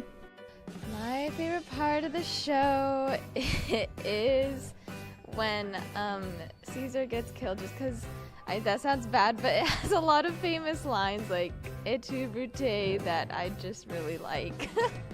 When I take over and enslave hundreds. Yes. Probably the montage scene because it's interesting. My favorite part of the show is that one ending scene with Cassius and Brutus, but no spoilers, you're gonna have to come see the show. There are 2 more shows November 9th and 10th. Hopefully you'll keep in mind the creative decisions in this show while you enjoy some fine arts. With recent events, security all over the nation is being stepped up in schools. South Kitsap is a good example of where that is happening. Even with the new security, it's still our job as a student body to keep South as safe as possible. Okay, going with today's society, we all know that obviously there's unfortunate violence with the schools, there's unfortunate violence in businesses, etc. So with that being said, if we as students, or as even faculty for that matter, see anything that looks out of place, doesn't look to be right to you as an individual, you are to let us and another member of staff, if possible, know as soon as possible. You guys are our biggest asset. You are all the information and all the help that we need. It doesn't matter how many cool cars or uniforms or technology the district can give us, you guys are the biggest asset. So come talk to us. The security here is just like us, and their main priority is to keep our school safe. They always want to hear your input. Don't be afraid to come up to any one of us or any staff members and say, even if it's something out of place, just be able to say, hey, I saw something, it didn't look right. It's better to say something than not, and have it just get reported. Feel free to come up and talk to me whenever you like. I'm actually kind of a nice guy, so. Our new security is here to help us, so staff and students, let's help them. In 1991, the federal government declared the Snake River sockeye salmon species as endangered in the Endangered Species Act. In 1999, 40% of wild salmon had disappeared from their original breeding grounds in 4 states, including Washington. Ever since, people have been trying to find ways to preserve this incredible species. To help bring awareness to this situation, students from the AP Environmental and Oceanography classes went on a trip to a local preserve to watch the salmon run. Which means the salmon are actually coming from the ocean through the Puget Sound and up through the creeks here at the preserve. When we're seeing the actual salmon go upstream, it really kind of puts into perspective of like the environment that they're in. And it really puts into perspective of how they're really important to the environment that we live in.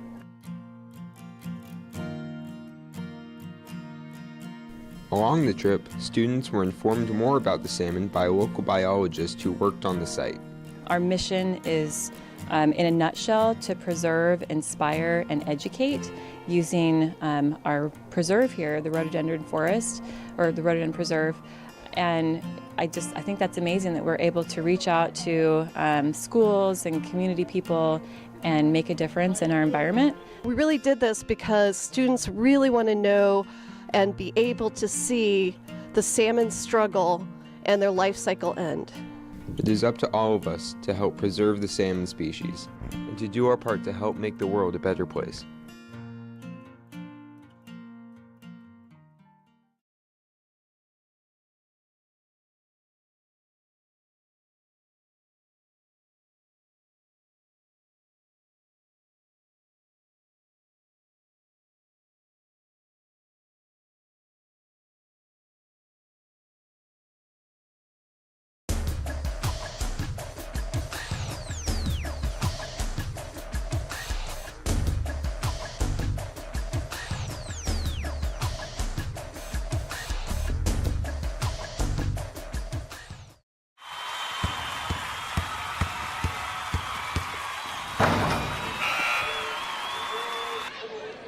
Welcome again, everyone, to the second game of this doubleheader. Earlier this evening, we saw the girls fight it out with Olympia, and now it's the boys' turn.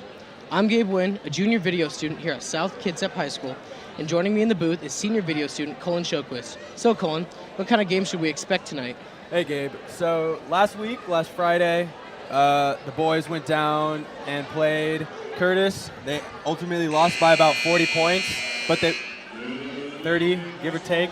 They were, however, missing 2 key defenders, Eli Mackey and Jackson Cambridge. So we got them back tonight, so we should play a lot better defensively, hopefully put some points up early. And we should Sorry to step in, Colin, but it looks like they're about to introduce the starting lineup. Let's go down to the floor and listen. In efforts to observe the rules of fair play, we expect all players and spectators to exhibit good sportsmanship. Please remember to show respect for officials and opposing team members.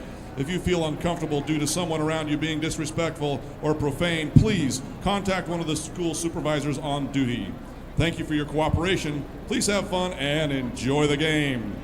And now the lineups for tonight's game. First, for the Olympia Bears. Number 1, Ethan Gom. Number 4, Dylan Sawyer. Number 5, Kai Johnson. Number 12, Jackson Grant. And number 32, Andrew Lindsay. And now the starting lineup for your Wolves. Number 2, Gavin Morkert.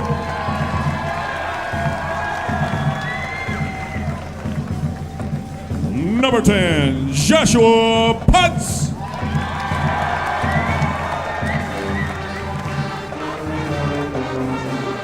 Number 22, Deontay Ward.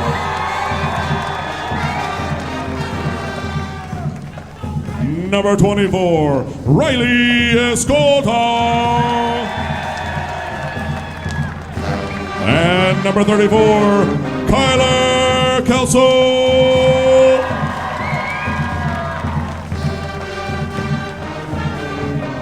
The officials for tonight's game are from the Peninsula Basketball Officials Association. Your referee tonight, Mr. Brian Striggy. Your umpires, Dale Ritter and Scott Ramsey. And now, ladies and gentlemen, to honor our country, please join Emily Reel as she sings our national anthem. Our colors will be brought on by the National JROTC, commanded by Chief Petty Officer Ariana Manansala, and joined by Cadet Seaman Hasselbrock, Petty Officer 3rd Class Carter, and Cadet Seaman Apprentice Santiago.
Thank you. Give it up again for Miss Emily Reel.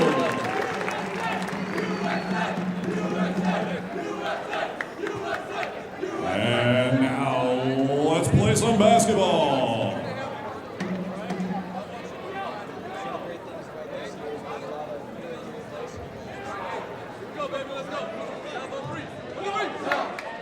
One of the great things about this season is we got a lot of third-year varsity players, got a lot of returners, so we should have a lot of experience.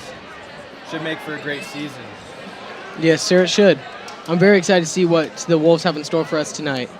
You know, having a home game, it always is a good way to get some energy in the team, get your home crowd, got to perform for your fellow classmates. Putting the school on your back, showing what our South Kitsap High School team is all about.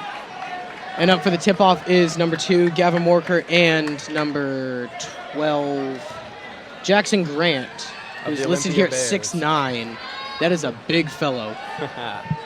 Yes, indeed. All right. Let's see if he has hops. And the Bears take the tip-off. Josh Potts up on defense. They got a screen.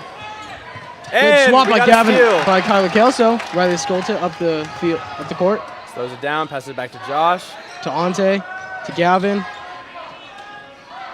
Ante. Back up to Ante. Almost threw it back across the half-court line, but recovered. Kyler Kelso with the ball. With the fake out. They're looking for anything. They can't really get the ball inside the three-point line right now, but I'm sure they'll work it. They got 10 seconds still. 8, 7, 6. Josh puts Josh it up. With the shot. Just short. Bears with the rebound, and they're going to take it up the court. Looking for another screen. Seems to be a good go-to for them. And, potential foul call, but... Ref didn't see it, so I guess it's not a call. Oh, Riley gets double teamed, passes it off to Josh. He passed it to Kyler. Got it inside the post. Kyler looks like he's going to go up for it, and just short. Can't get the rebound either, so Olympia's going to get the ball back. It's 2-0 right now. Little pump fake there, and we got an offensive foul. Looks like it's Wolves' ball. Josh Potts is going to be taking it up the court for the Wolves. Let's see if they can get something going here. I think a big key to this game will be scoring early. You never want to get down. No, you do not, because it's really hard to get the momentum back once the other team has it. Especially with a team like Olympia. They always seem to have good coaching, good fundamentals. And missed the layup, though. It is recovered by Josh Potts. Ante's got a fast break option to Kyler, and out of bounds. It's going to be Olympia ball. Looks like Owen just got away from them. Maybe we're trying to go a little too fast, but... Trying to rush some things, but... All right. Looks like they're going to a full court press here. Ante on the defense right now.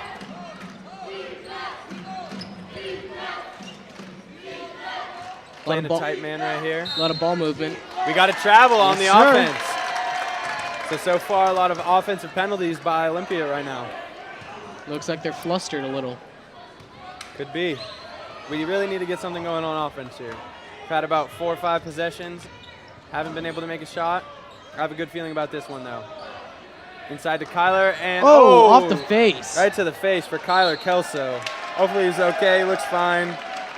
And the Bears somehow get the ball back. He is tough. He's a tough kid. It was a tough play to come back from, getting the ball thrown at your face. Does look a little bit shaken up, but I'm sure he'll be fine. All right, Bears are bringing the ball down the court. Let's see if they're going to do anything. Got another screen. Good switch by the defense, though. Passes it in the post. Oh, and we got it. Olympia ball almost had the steal. Recovers. And Shot put up a 3. And they made it. Broke the dry streak for both teams. Let's see if South can break it for themselves. Shot is up, and it is just short. And Ante almost with the offensive rebound.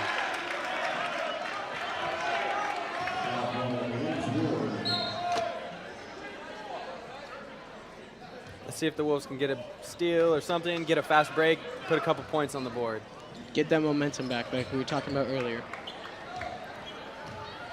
It'll be interesting to see how Jackson and Eli play. They were gone for the last few days, but hopefully they'll be able to bring back in the swing of things, come off the bench, get the team energized when they do come in. All right, let's see. And Riley's able to get a hand in there, knock the ball out. It's going to go back to the Bears, but it is a good stop.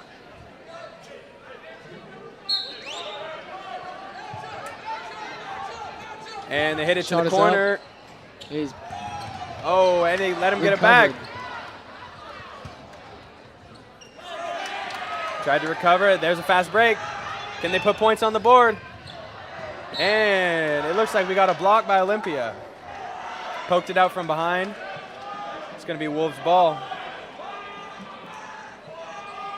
We got Riley Escolta on the inbounds pass. Josh at the top of the key. Let's see if he'll come down. Looks like they're going to pop Ante out. Back to Josh. Back to Ante. To Riley. To Gavin. Back to Riley. They really seem to be struggling getting anything inside the three-point line. Kyler from deep. The post can shoot! The post can shoot! Oh my goodness, what a beautiful shot. That was deep. He may be towering over everyone, but this boy can shoot. And it looks like that gave him a little bit of spark. They're playing good on defense right now. Got everyone locked up. All right, they try and float it over the top. Ante with the ball. Looks like it's going to be a 2-on-3 situation. Ante tries to move around. And we got a block. Ante is going to be going to the line. This is another key to the game, is making free throws. There's always going to be fouls in a basketball game. You're always going to be shooting free throws. But the big thing is making those free throws. 3 points right there. You can make them. And it looks like Jackson Cambridge is coming in for Josh Potts. Let's see what he can do on the court. They missed him last week. Hopefully he can help energize the team, get a little something going. If Ante can make both these shots, the game will be tied up. And looks like he missed the first one. His teammates go give him some high fives, trying to encourage him back up. See what he can do with this second one.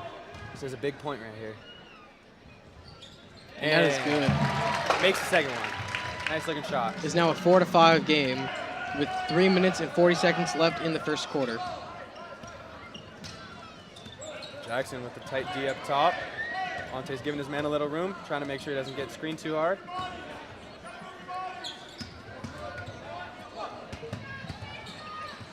They are moving the ball pretty well. They got a guy open down low. And that man recovers the rebound, and they're going to dump it back out to the cutter. And nice play by Olympia. It's unfortunate. We had some momentum going, and that could be the kind of play that rattles your guys' team. All right, let's see if we can work the ball inside a little bit. Olympia's playing strong zone. Pretty good at communicating. Jackson cuts up. Jackson gets his first touches on the ball. Pass out to Riley. Almost stumbles, but recovers. Back to Ante with shot. the shot. He barely jumped, but he hit it. Tie ball game, folks. All right, Olympia's going to try and respond here. Looks like they're screening again, but Riley's able to avoid it. They must have caught on. They got a cutter inside. They need to defend this. They get a block, but there's also a foul. Going to the line for two. Number 32, Andrew Lindsay. Block was made by number 2, Gavin Morkert.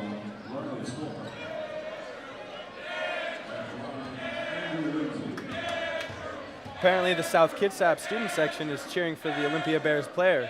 Not sure if this is a kind of a scare tactic maybe. Something to throw them off a little bit. You know, or maybe to make them feel at home, make them feel like a little too much at ease. Too at ease, maybe. Something. They definitely know what they're doing though, because he missed the first shot. He made the second shot. He was expecting a little bit more, but it definitely threw him off the first time. That's 50%. That is not a passing grade. But it does put him up by 1 point. Riley's trying to make something happen here. They cut off Jackson with a little stumble. Good recovery. To Gavin. Back to Riley. SK does have good ball movement. And a little miscommunication there. Ante lets the ball fly past him out of bounds. It's going to be Bears ball.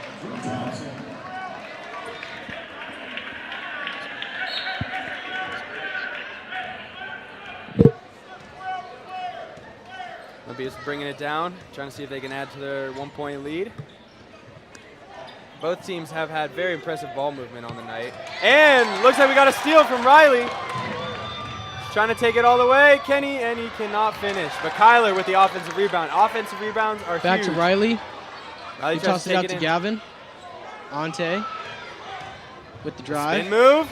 Can't hold on to the ball, but Olympia does save it. Kyler picks it up and just can't finish it. Back to Riley. Another offensive rebound. Woo. Ante with the shot. Swish! SK goes up by 2 with that three-pointer from Ante Ward.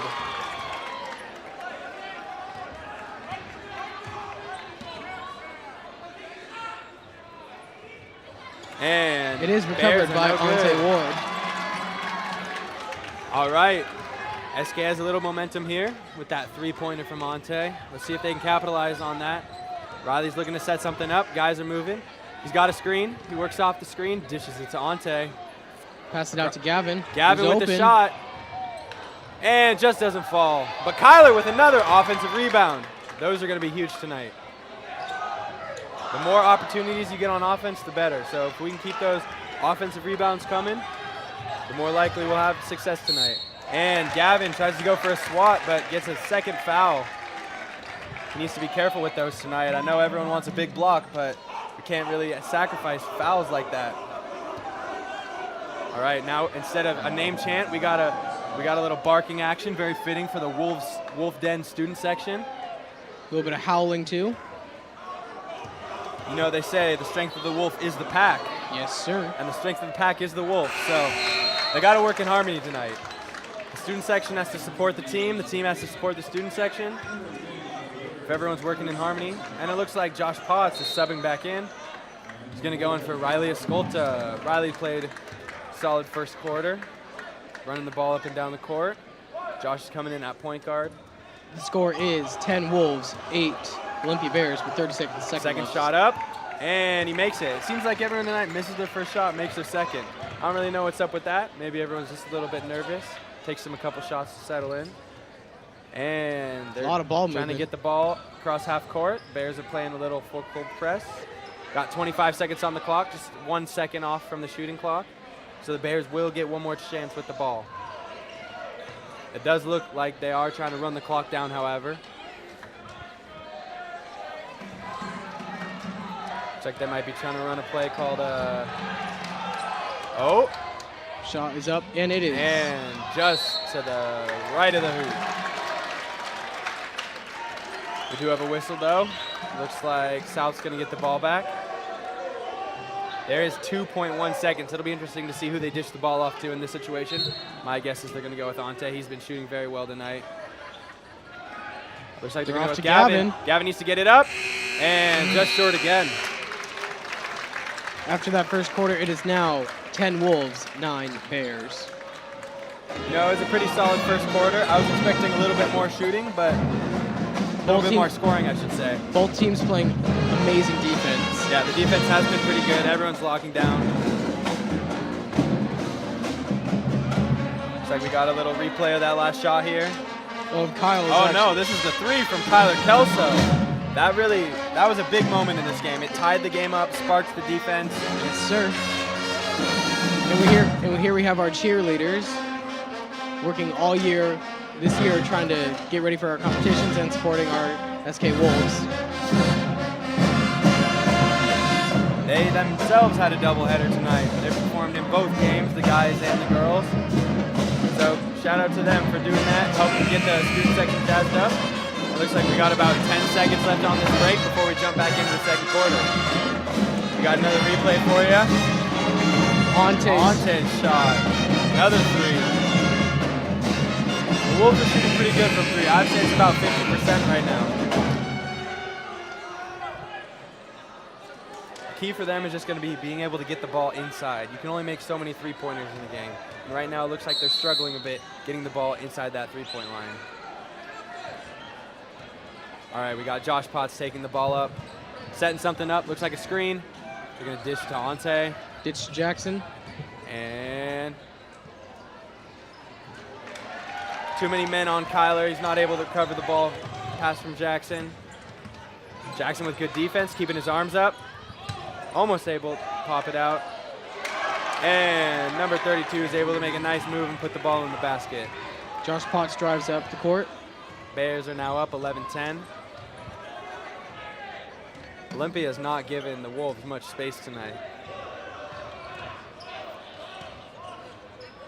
Jackson with a deep three. Just doesn't connect, hits the back of the rim. Looks like Olympia's taking it down. They got a man open. And no foul there. Looks like the ball's going the other way. It's going to be SK ball. And in comes Kyler Kelso, or in comes Eli Mackey. Mackey was another one of the players that they were missing last game. Let's see if him and Jackson can put something together.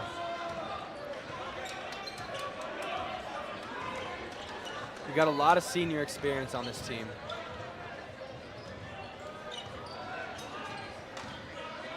And all these guys have played together for years. Let's see. Jackson with the shot. And drained! What'd I tell you? The three-pointers are what hit him tonight. Oh, nice move by Olympia, number 10. That was Drew Thompson of the Olympia Bears.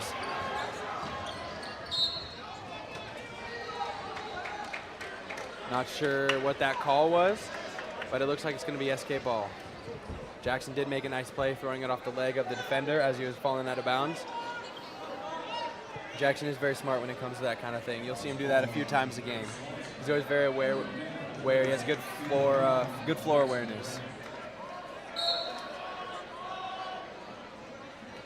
Popping it out to Ante, back up to Josh. Let's see what Josh can get going. As the point guard, you know you're responsible. Oh, and we got a little just a little bit too far to the left for Eli Mackey. Not able to hold on to it. But it looks like there's no drama there. They gave each other a nice little high five.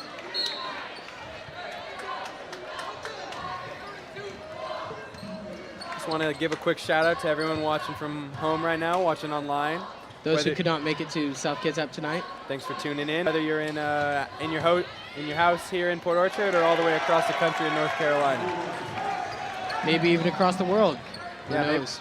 Never know. Maybe we got some Chinese fans. Never know. All right, and it looks like the Wolves are going to turn the ball over at the baseline. Donovan Grant comes in for Ante.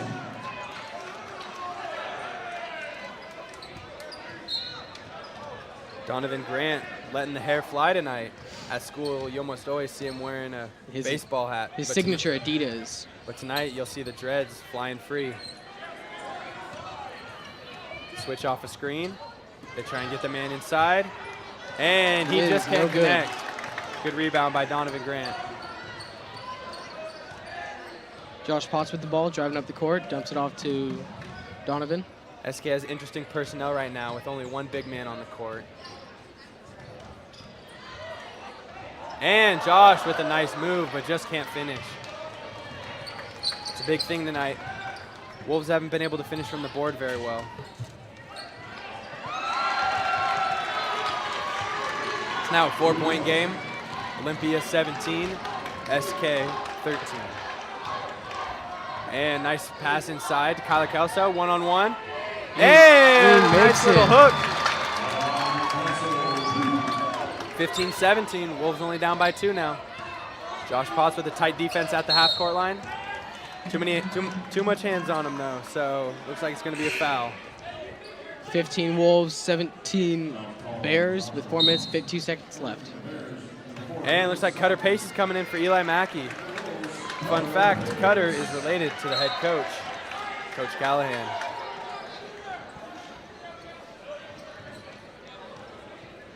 And Josh with tight defense again.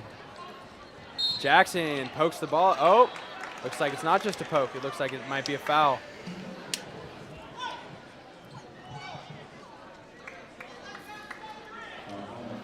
All right, we got another sub.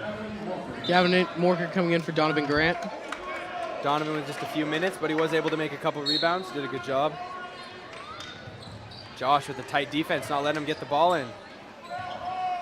And let's see what Cutter can do here on defense. And a little missed pass by Olympia. Looks like it's going the other way, SK ball.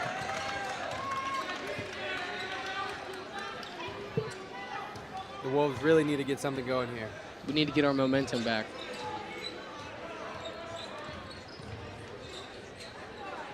I must say, the post defense by Olympia has been outstanding tonight. They've let nothing inside the key right there. Moving the ball on the outside, waiting for a shot. Jackson puts it up. A little too deep. Just misses.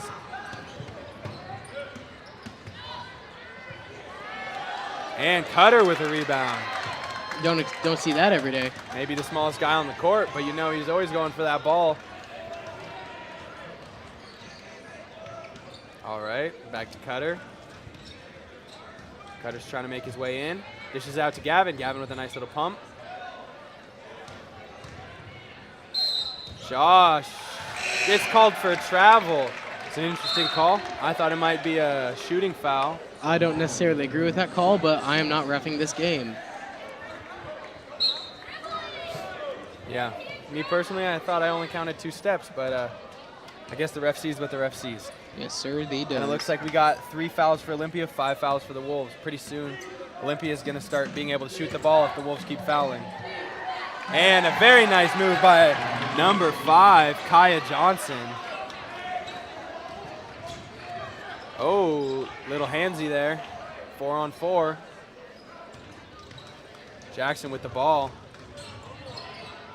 Throws it out to Cutter. And Cutter can't hold on to the ball. Travel. And I was right, it was a travel.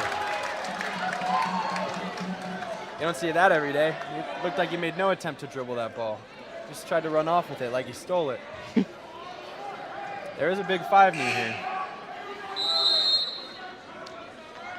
And it looks like with that, Cutter Pace is coming out of the game. And then comes Ante Ward, on 22. Ante's made a few threes tonight. They're probably looking to get a big offensive boost out of him. Let's see what he can do. Jackson with an open look from deep and falls just short. Scramble. People are on the ground and looks like, is that a timeout? Looks like we got a timeout called by Olympia.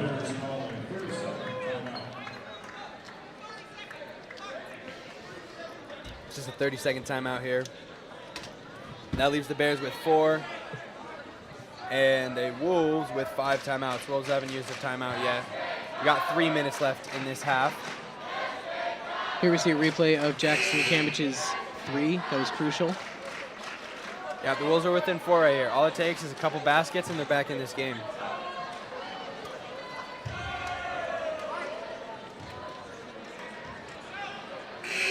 And with that, looks like we're coming back out on court.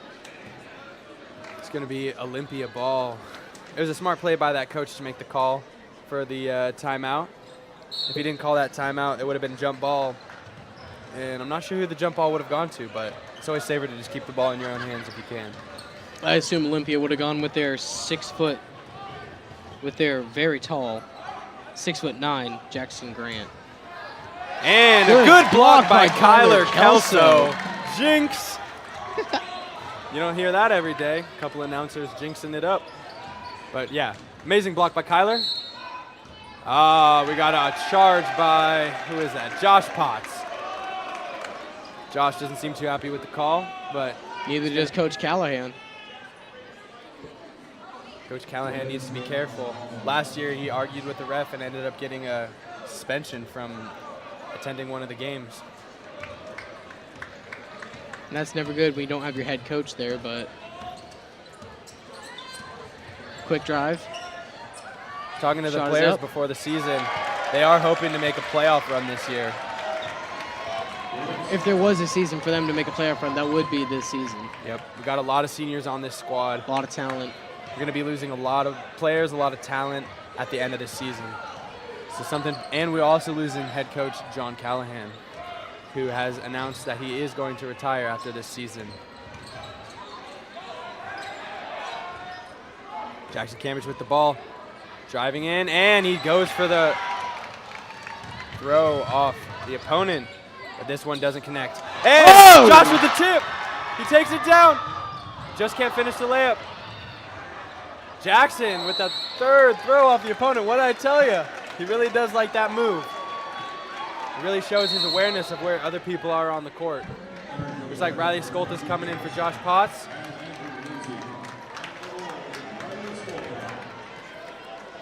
Wolves with that potential fast break, just not able to connect. Those plays are big though. When you can't connect on them, that really hurts the team. Down 7 right now.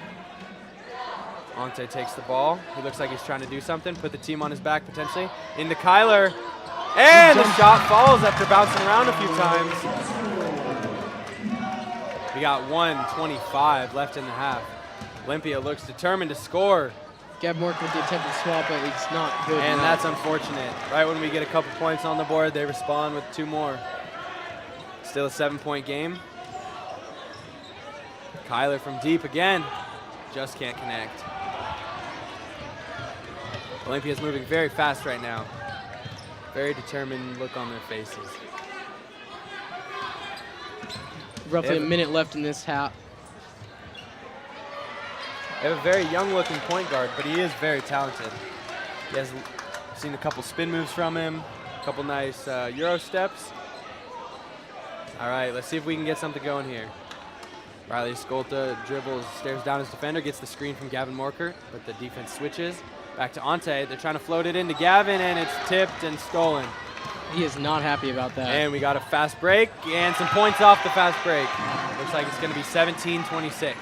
Wolves currently down 9 with 25 seconds. I wonder if we'll see that same play we saw at the end of the first quarter. Run out the time, try and get one last shot off.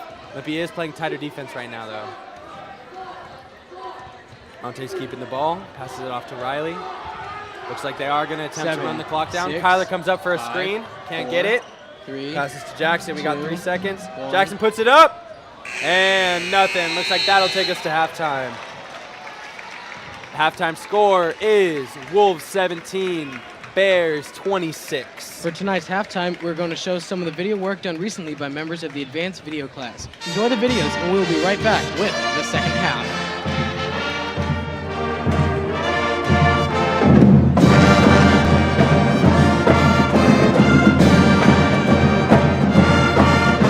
The time to save our Earth is not next week, not tomorrow, but now. Yes, saving the planet seems like a big job, but there is one simple thing you can do to keep planet Earth going strong. Recycle. Starting October 15th to November 15th, students at South can take their old textiles, shoes, shirts, and take it to any of the green bins that you can find around campus. The one that we have located as of right now is actually up by the entrance to the football field or the Kitsap Bank Stadium. The EPA estimates that 11 million tons of textiles end up in landfills every year. By recycling and using these bins, textiles can be reused and kept out of our landfills. There are so many benefits to recycling. One, you can reduce your carbon footprint. Second, this corporation is very good at making local jobs and taking the things that we recycle and that we reuse to help people out that really need it. Saving the planet doesn't have to be complicated. If you have old clothing, shoes, or any textiles no longer in use, drop them off in the bins, but make sure to put your items in a plastic bag. Last but not least, every time one of these big old green bins is filled, we get another friendly tree planted. Since 2013, 900,000 trees have been planted. Each time you drop off an item, know that you are helping create a better, healthier planet for future generations. High school comes and goes a lot faster than we might realize. We should be planning now for our future careers. And luckily, there's a test that will help us do so. ASVAB stands for Armed Services Vocational Aptitude Battery, which helps you identify what possible careers would be best for you. The ASVAB test is a great test for any student to take. It actually gives you ideas about your strengths and abilities. It can also be used to help you identify post-high school careers or things that you might be good at, and it also can be used for military if you choose to release your scores to them. But why would you want to take the ASVAB? The ASVAB test tells you your strengths and your abilities, or can also give you an idea of how you might do for military placement. If you do decide to take the ASVAB test, what should you do to prepare? Students can prepare for the ASVAB by going to the Career Center. They have a study guide in there that you can work on prior to taking the test. If you still want to sign up, it's not too late. Sign-ups are available until 3 o'clock today. Head down to the Career Center to sign up. Take this opportunity to learn more about yourself and what jobs would be best for you.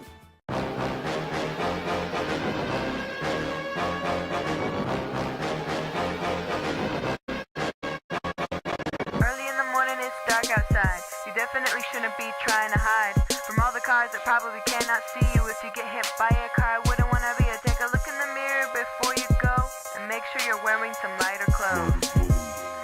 Lighter clothes. Lighter clothes. White or neon, reflective too. A hat or a shirt will certainly do. And if you're driving, make sure you're paying attention, because you don't want to go to jail. I mean, that would be horrible if you actually hit somebody with your car. You would have to live with that for the rest of your life. What would you do?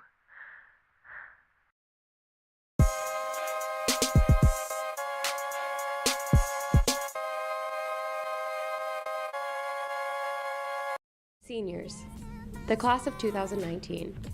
We've come so far together, and we have so many big things in front of us that we're going to go through together as well. Most of us look ahead to the future and see a college career, but in order to get there and do it successfully, there are several things that need to be done now. If you are a college-bound scholarship recipient or think you may qualify for any sort of need-based aid, you must file the FAFSA. By filing the FAFSA online, you'll get sent that information to the universities you apply to or colleges, and they'll in turn see what you qualify for and notify you of your financial aid award in the spring. You'd be able to determine which one of these can I afford to go to and which one can I not. And that will be maybe one of the main driving factors of where you decide to go to school. A completed FAFSA is important in order to apply to scholarships when looking, but where to look? By a huge variety of sources. The colleges you apply to are one. Many social organizations such as the Lions Club, the Yacht Club, give out scholarships, banks, and so on. They all give them out. And simply putting in a little bit of work can result in a tremendous windfall for you to pay for school. Of course, checking our local scholarship newsletter. Mrs. Elton here in the Career Center is the scholarship coordinator for the building, and she updates this weekly at least. Another source is the Washboard. This is the website where all of the scholarships on here are vetted. That means they're certain that they're genuine and they're going to give away the money they claim they're going to give away. Scholarships and completing your FAFSA application can make all the difference in your college experience.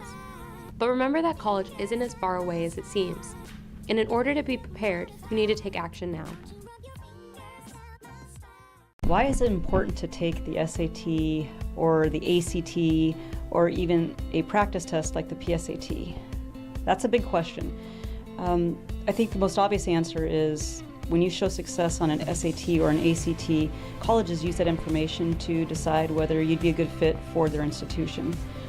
I think it's important for you to get those scores back, to see where you've been successful, and to actually look at the areas that you can improve on, because there are a lot of test programs out there that you can use to study and prepare so that you're not as stressed out when you sit down to take that test. Here's how you get there. Head on to the South Kids South Facebook page, scroll down to the National Practice Test Weekend link, grab your seat, and set up a time that works best for you. Practicing for it, taking the PSAT is important so that when you get to that level where it's crunch time, you're a senior, you're already stressed out, and you need to score well on one of those SATs or ACTs, you've practiced. And the more you practice, the better you're going to do.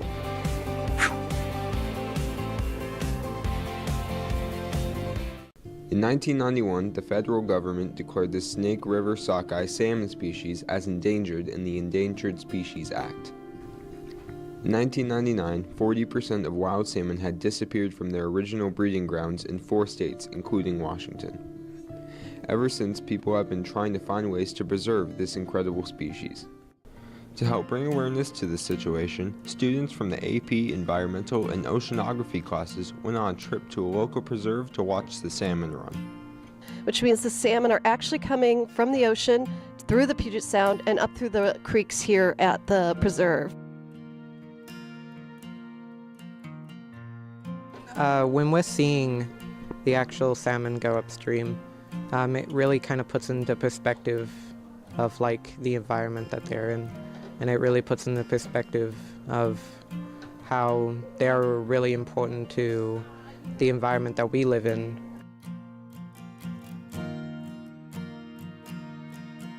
Along the trip, students were informed more about the salmon by a local biologist who worked on the site. Our mission is, in a nutshell, to preserve, inspire, and educate using our preserve here, the rhododendron forest, or the rhododendron preserve.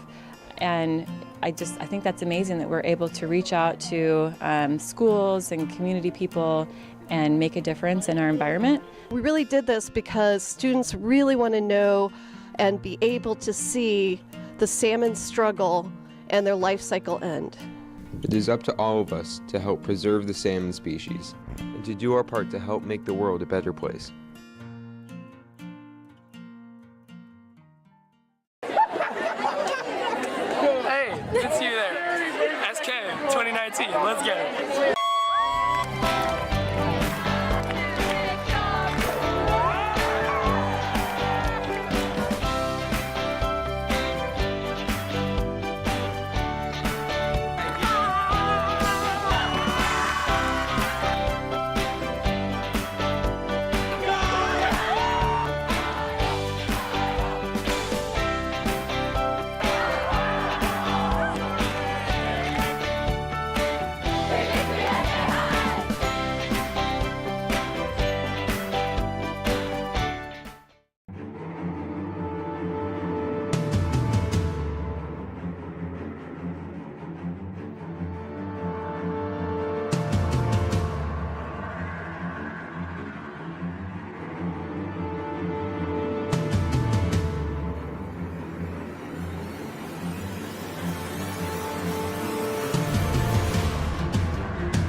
Welcome back, everyone. We're just about ready for the second half. I'm Gabe Wynn, and joining me in the booth is Colin Shoquist. All right, guys, we're just about to start the second half. We got 20 seconds left. Big thing right here, the Wolves need to come out and score on their first possession. We need to get momentum, get the crowd energized. We're down 9 right now, and that's too much for a second half. Hey, you can see us on camera right there. Hey, yeah, I'm Gabe Wynn. And I'm Colin Shoquist. I think it's over there. It's over there? Right there. All right. Sorry about that. So, Gabe. Yes. What are the keys for this second half, you think? I think we just need to be more explosive, and our defense is good right now. We just need to be like more open with shooting. Yeah. Because I have noticed that there are some times where we can shoot, but we hesitate, and that's not good. Especially inside that key. We have had very low points from inside the key. We can probably attribute that to Olympia's big men down low, but still, we need points from down there. Can't get everything from outside the three-point line.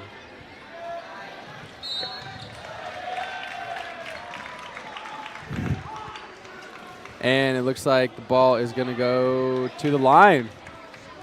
Shooting foul. We got number 12, Jackson Grant, on the line. This boy is listed at 6'9". Tall fellow. Doesn't have to put the ball much higher than the top of his arms to put it in the basket. And he makes the first one. It's also listed here that he is a sophomore. So South may struggle with him for years to come. And that one went wide. Ante's able to recover. Does look a little bit slow off that rebound, but he looks fine. All right, this is big. We need points right here. And looks like Riley is going to take it in, but not able to finish. That's unfortunate. Olympia with the ball back.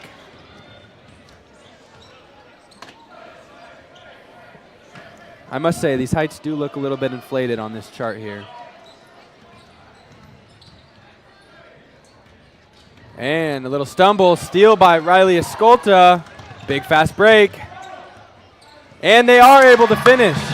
Makes it an 8-point game, 19-27. And the Bears respond immediately. That seems like a common theme tonight. As soon as the Wolves think they're about to get something going, the Bears come down and stomp them out. Let's see if South can get back that momentum. I think we need a three-pointer here.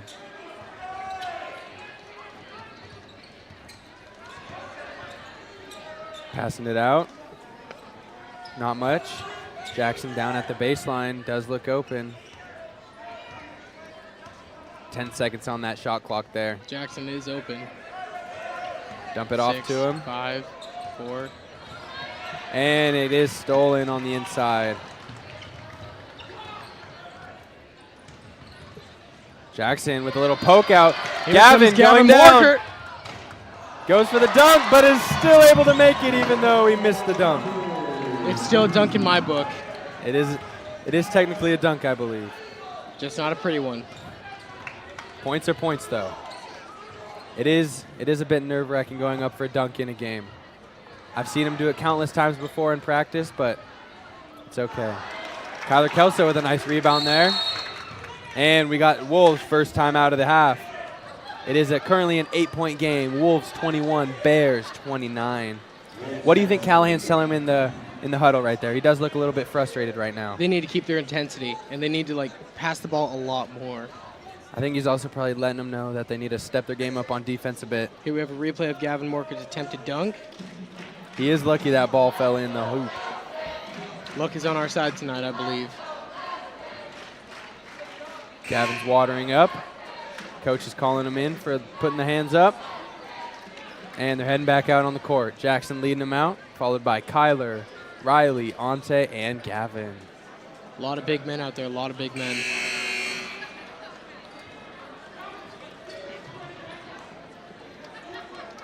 Looks like Jackson did start this half over Josh. I wonder if he was not starting because he did miss the last game. Looks like Riley's bringing the ball down the court. Quick little dump off to Ante. Seems like this game Olympia has switched back and forth between man and zone. Probably makes it hard for this SK offense to get anything going, constantly having to switch back and forth between their offenses. And it looks like we do have a foul call. It's going to go SK's direction. Ref getting a little fancy, putting spin on the ball, passing it to his other ref.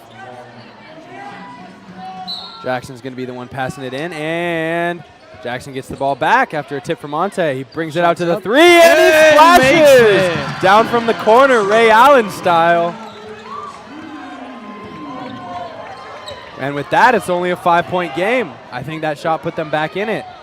And Kyler with a beautiful defensive tip. That could have been a free 2 points right there if he didn't get his hand in. From very deep, Olympia goes for the shot, and they do get the offensive rebound, but they did not make their shot.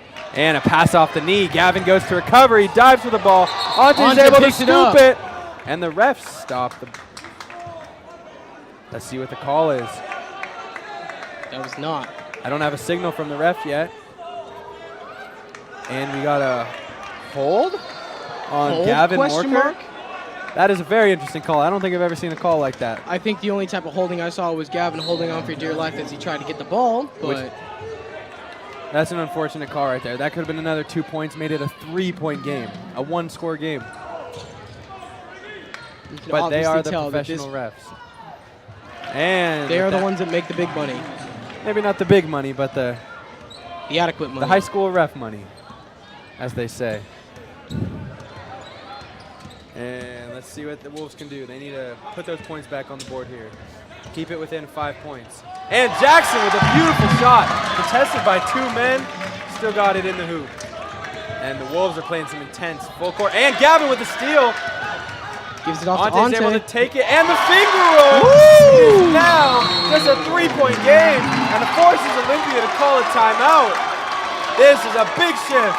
Kyler Kelso looks very excited. High fives all around for the Wolves. Here we have that replay. Let's see this replay. Jackson with a beautiful shot. I don't know how that went in. Me neither. I don't know how he did that. He's just a magician. He is. Maybe we should call him the magician.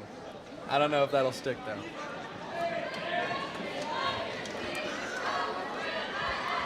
And Callahan looks a little bit more excited this time out. Last time out, he was looking a little bit frustrated, but it looks like whatever he told his boys, it connected. It worked.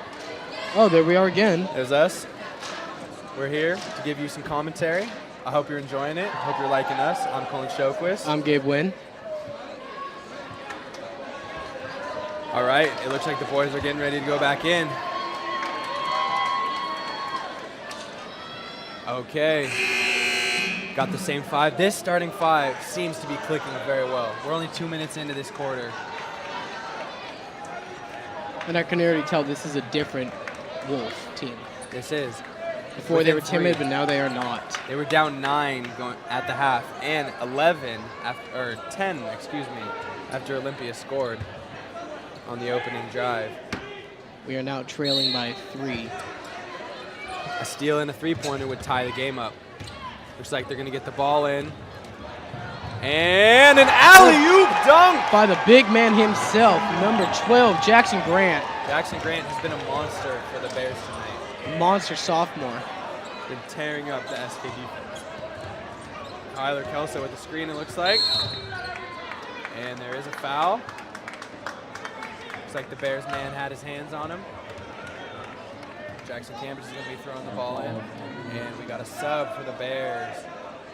Number 23 is coming in for number 4. Riley Skolta is going to take the ball up the court here. Kyler with another screen, dishes it off to Ante. Ante with another screen from Kyler. Jackson assesses the situation.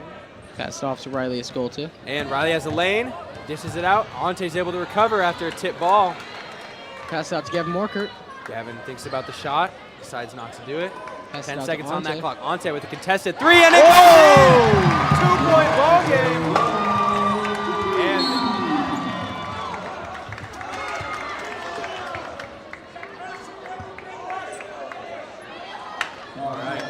And back to Olympia after a little scuffle on the court there. It does not sound like the head coach, John Kiley, for the Olympia Bears is happy. Both coaches seem very invested in this game. Both very loud, very intense. You gotta watch out for that number 12. Oh, big block by Kyler Kelso. Goaltending. Doesn't the ball have to be above the rim for goaltending? Oh no, that wasn't a goaltending, but it was a penalty of some sort. I'm not sure.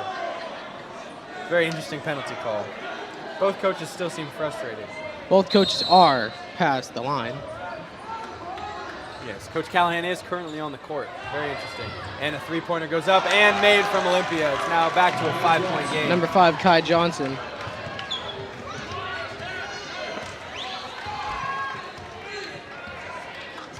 Wolves want points here. You don't want to go down by 9 or 10 at this point in the game. Those two you do not. Out to Jackson Cambridge. Goes it up. They go for an alley-oop. Ante. Ante's able, and we got a penalty. Ante's going to be going to the line. Last time he was 1 for 1, making his second shot. Maybe he can turn that around, put 2 on the board, make it a 3-point game. 1 score. I hope so.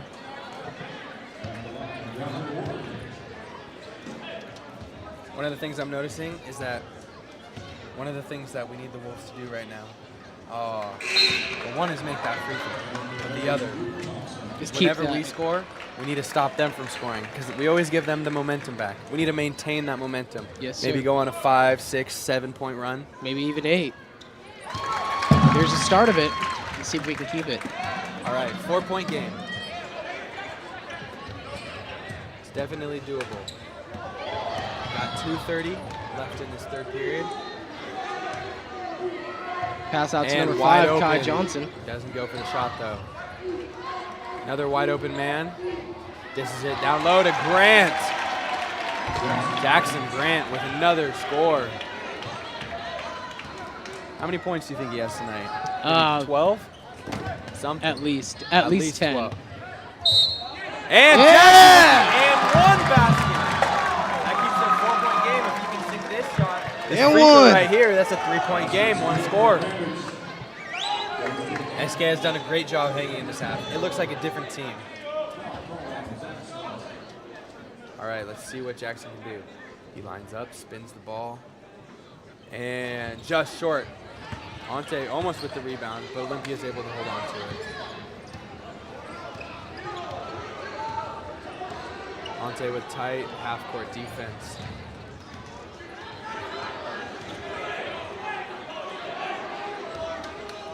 They're playing off ball, giving them some space. It looks like SK has switched to a zone defense. I wonder if that'll help them. The defense has looked a little bit more impressive. The student section tries to razzle the offense, counting down a 3-2-1 call with still 10 seconds left. Oh! And a foul call. I do not agree with this one bit. Me neither. Looked like he was clean, all ball. Once again, high school refs. But I'm not down on that court there, so. I am not there. Just from up here in the booth. Though, definitely did not look like a foul. But I must say we are a little biased. We do rep the Wolves. For any of you Bear fans listening in, we're sorry. And we're not sorry, but just want to let you know.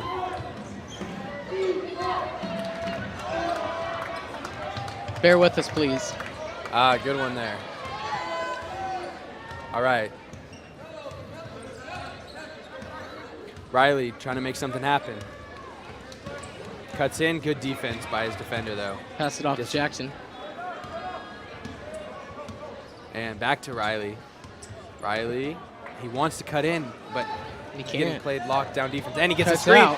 Free to the board, and he just can't connect with that left hand. That is a tough shot, but those are the shots you got to make if you want to win a tight game. Jackson pokes it out from behind. Kyler can't recover. Shots up, and it is able to fall. All right, it's now a 6-point game. Jackson does seem a bit frustrated down there, talking to his teammate Kyler Kelso. Kyler goes for the screen. Ante looking to make something happen. To anyone just tuning in, the score right now is 34 Wolves, 40 Bears, with 31 seconds left in this third quarter. Ante is SK's playmaker. When they need points, they give the ball to Ante. He's a tall guy, he can dribble, he's fast, and he can shoot. He's an all-around threat. Ball is tossed out to Riley Escolta, number 24, for the Wolves. Riley takes it back. His defender is playing tight defense.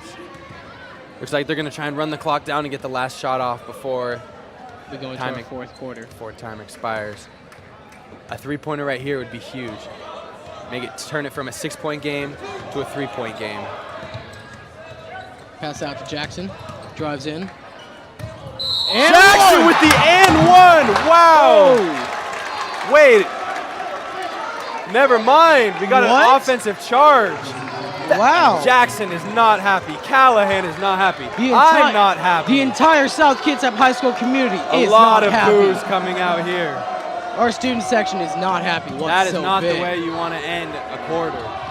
And Olympia puts up a shot, and they hit the three. That makes it a 9-point game going, it looks like they're calling it a 2. All right then. I'm okay with that. I'm okay with that too. It looks like it's going to be an 8-point game instead of a potential 4-point game. That's a big call by the refs, and a very questionable one at that. Looks like we got a replay of this last. A replay of the alley-oop. All right. So there's our first replay. Next, we got a Ante's three by Ante. Woo, that was a big three. That put the Wolves within 2. All right, now we got Jackson Hammond. And with a nice drive. And the final replay. Here we have final, supposedly, the last shot 2 points. That's a questionable 2-point call, but and it looks like they've changed the score. So it actually was a 3-pointer.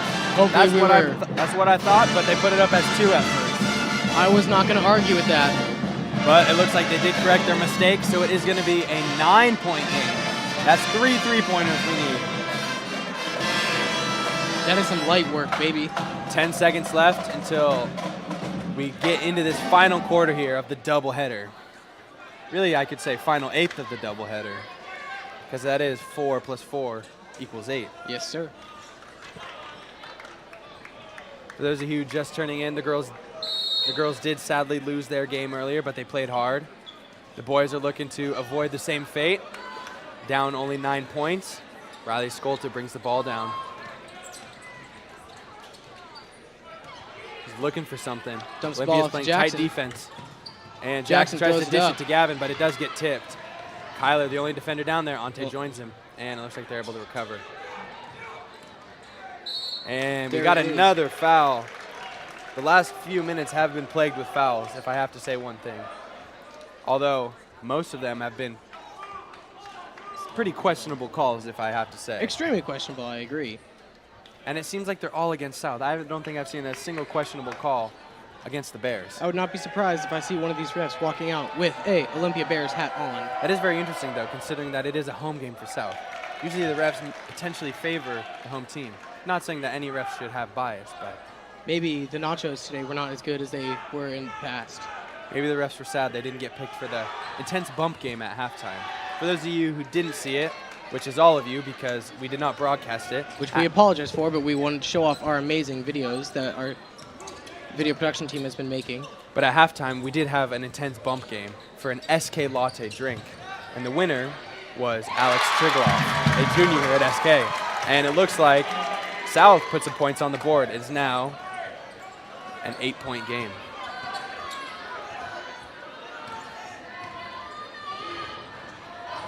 Loose ball. And it looks like we got a foul on Against who? Ante going for the ball on the ground. That is a very extremely questionable call once again. And with that, Olympia is now in shooting territory when it comes to fouls. Anytime SK fouls, Olympia will be going to the line. Right now it's 1-on-1, so if he misses his first one, it's over. But if he makes the first one, he gets another shot. My uncle is an optometrist. Maybe these refs need to go see him. And they made the first shot. That is big. It is now a 9-point game. Student section's trying to throw him off with Howells, but he's unfazed.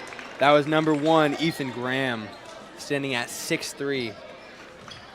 And I do think I heard our student section chanting he was number 1 in honor of the late and great SpongeBob creator who passed away this last week. May he rest in peace. The tactics by the student section during free throws tonight have been interesting. But effective. Once again. Oh. And we have a block on the defense. A call finally goes the way of SK. All it took was a man flying through the air, but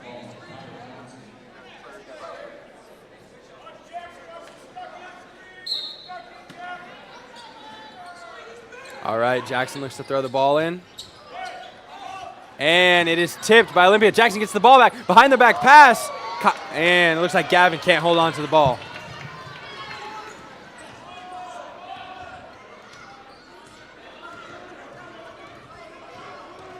All right, Olympia looks to do something here. Oh, he's thinking about, he thought about pulling up from deep. Just didn't have it in him, though. They're giving him a lot of space to shoot that deep three. If they really want to, they can take it whenever. The student section is egging them on, trying to get them to shoot it. Oh, and a foul. oh. I could hear that from up in the booth. there was some staring down.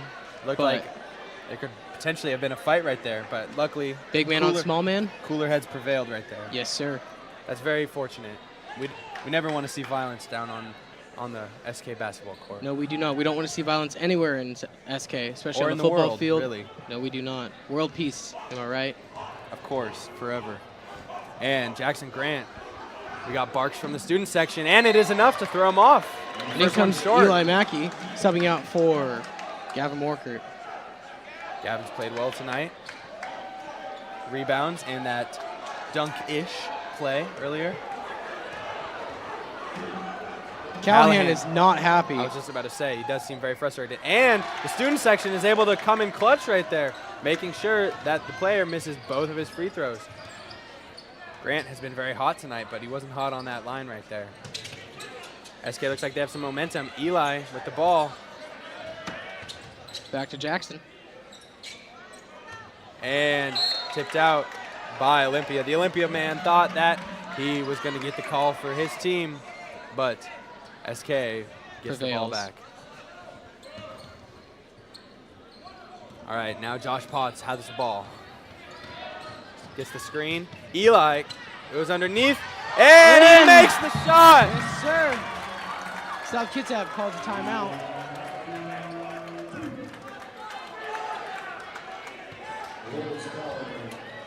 Interesting timeout right there. You think after getting the momentum, you might want to keep going. However, I do believe he called this timeout. Here we have a replay. I do believe he called the timeout to just talk about it so that Olympia couldn't just go down and immediately score.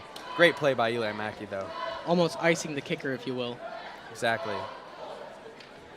And live look at us again. We just want to say thank you guys again for tuning in. It's been great broadcasting for you. All right. Callahan seems to be talking it up down there. What do you think he's saying to him? He's just telling them to keep the intensity up, make sure that they're not keeping their heads down, pass the ball a lot. Of course, smart passes especially. Don't be wasting your opportunities with the ball. Could be their last chance with it ever. Are those new seats down there? I do believe so. They look quite comfortable. They do look very nice. I bet the players sure do appreciate those. We got a full coaching staff tonight. All 4 coaches showing up to support the Wolves. And the Athmed coming in clutch with that water there. Yes, sir, they always are. All right, it is going to be Olympia ball, I believe. But the coach of Olympia has a few choice words for the referee. Looks like it's just a substitution. Oh? 2 substitutions. I'm very confused on what's happening. Looks like they have to wait before they can sub him in. All right, Olympia's going to take the ball from their own baseline.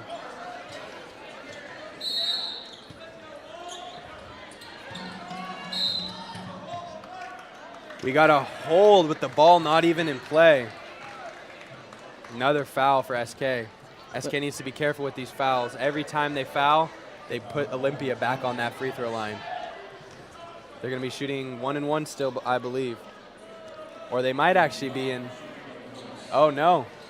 It's 2-shot territory. SK has hit 10 fouls. This is not what you want to see late in the game. No, you do not. You want to be able to save your fouls late in the game. That way. Callahan seems to be having some words with his player, Josh Potts. I bet he's just telling him that as point guard, he needs to get his troops rallied, get the offense running smoothly. It is a 10-point game, but there's 5:30 on the clock. There is time to do something. A few big Josh buckets. Drives. Oh, he mixes his guy a bit. Eli with the shot. And isn't able to set his feet on that one. This might be why the shot was a little bit to the left. Or right, I can't really tell from back here. They're trying to tempt him to shoot from almost half court. Student section is. That's a bold move. Let's see if it works out. And it does not. A big miss. A no-look pass from Ante to Jackson. Jackson puts it up, and nothing. That would have been a big shot right there. Oh, Eli falls. mixed to the ground. That's unfortunate. And 2 points for the Bears. Let's hope they can recover from that. 12-point game, 4:45 on the clock. Josh takes it down, calls for the screen, and gets it. A pick and roll. Kyler gets the ball down low and blocked from behind. No call. Callahan seems very frustrated, walking out on the court to ask the ref for a foul to no prevail. But once again, we are not down there. We do not know what is going on. And Eli with the fast break. And the ball is stolen, but knocked out of bounds. It's going back to South. Eli seems to have a lot of energy right now. I bet every time he gets the ball, he's making a cut to the hoop, and he's almost getting there. I bet not being here to play last week. Oh! And it looks like we're going to have. Number Wait, let's see the 1. call. push on. Push on. And it looks like it's going to be SK's ball. Eli was able to secure the foul, get a 1-and-1. These 2 points are big. 10-point game is a lot different than a 12-point game. Yes, sir. He has to make the first one if he wants the second one, though. And he hits it. You make that. Clutch shot by Eli Mackey.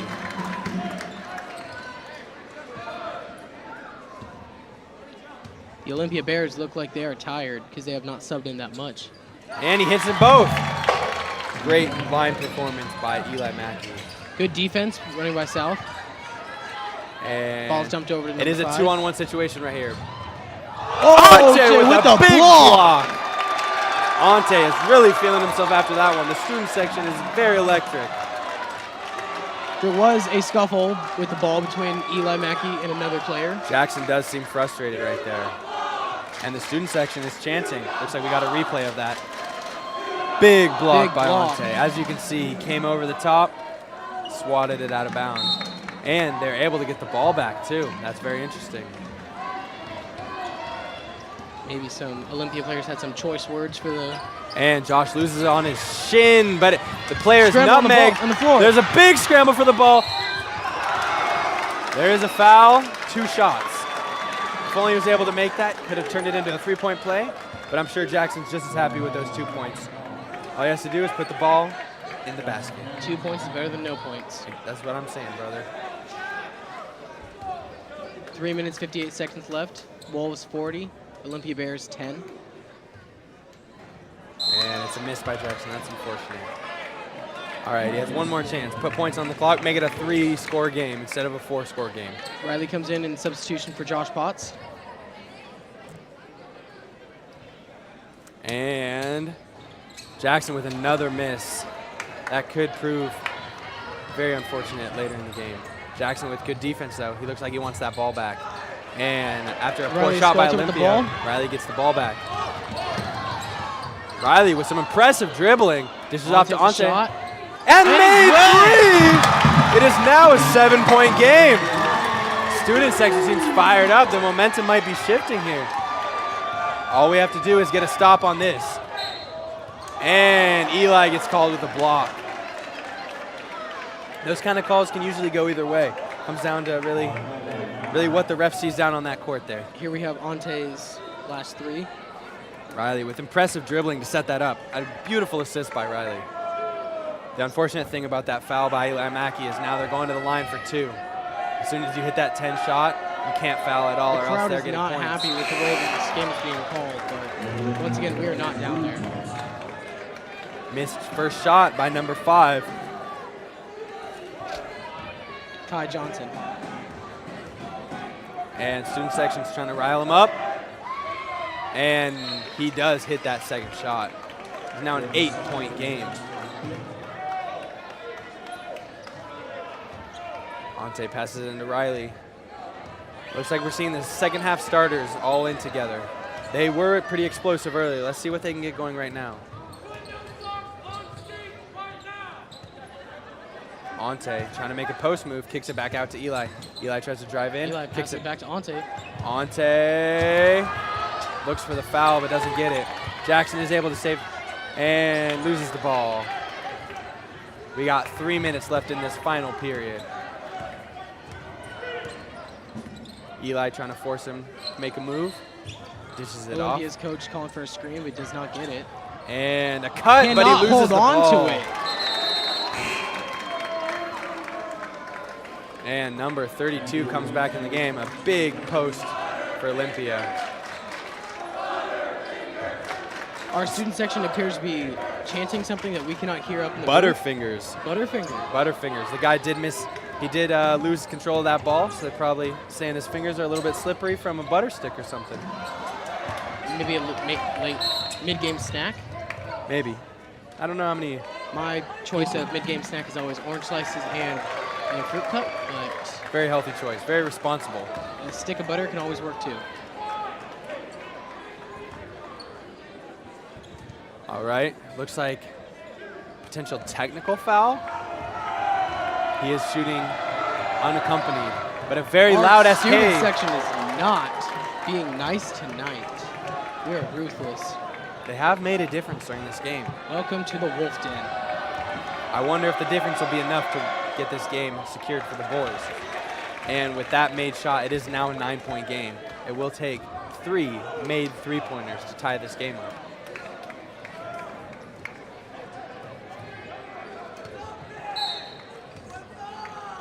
Olympia also gets the ball back after that. Jackson playing very tight, intense defense. He looks upset.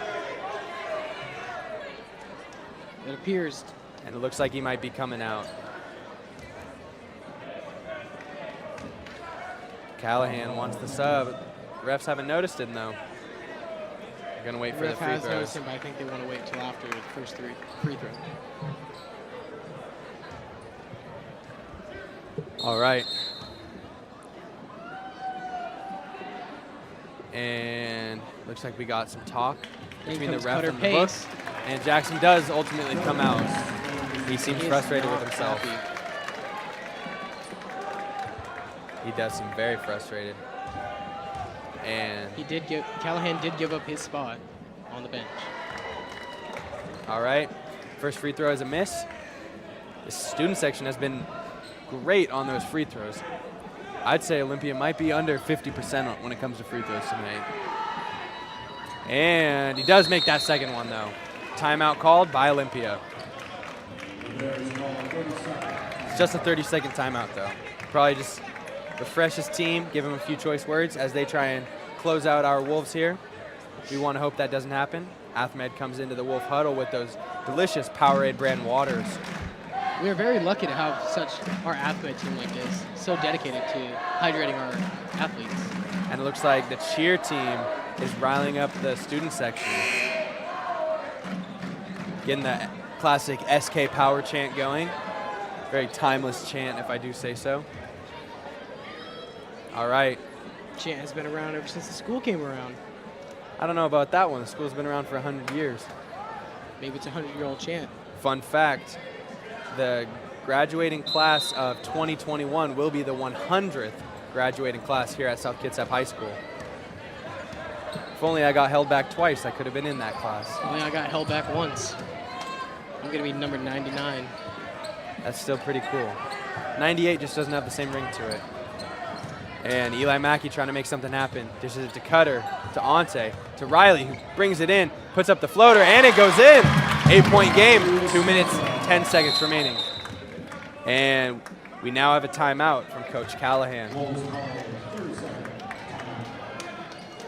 It's going to be a 30-second timeout. Here we have a replay. That's great ball movement right there. Opens it up for Riley to be able to pop right in, score a bucket.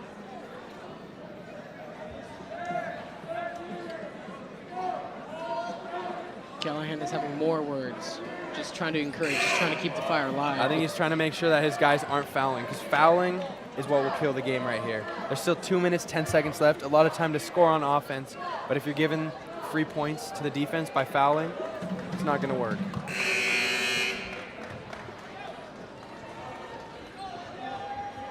All right, looks like it's going to be Olympia ball. Kyler Kelso, the only one back there to defend the hoop. Everyone Kyler else? Kelso here is listed as 6'5" versus Jackson Grant, 6'9". All right, South's able to poke the ball out, but Olympia's able to recover. Eli trying to play some intense defense. The defense does seem very energized right now. And Eli puts his body into it. That's unfortunate. Callahan is not happy. It's not the kind of thing you see from a guy like that. He's been on varsity since his freshman year. His emotions are running high tonight. It is a home game. You do want to show out for your home crowd. First home game of the season. And his first game of the season. Him and Jackson weren't here last week. That might explain why both their emotions have been running pretty high tonight. There's some more various chants coming from the crowd, but they are not able to get in the heads of these Olympia Bears. It's back to a 10-point game. They need to make something happen quick if they don't want this game to be over for them. I would say a score here is almost mandatory.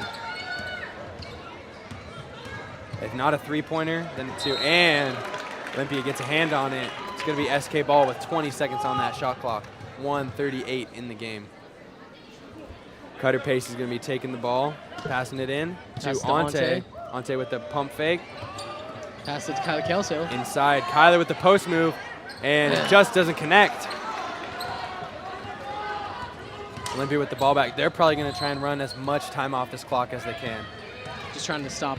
The shot clock in high Maybe school. not. Oh, shot clock in high school is 35 seconds.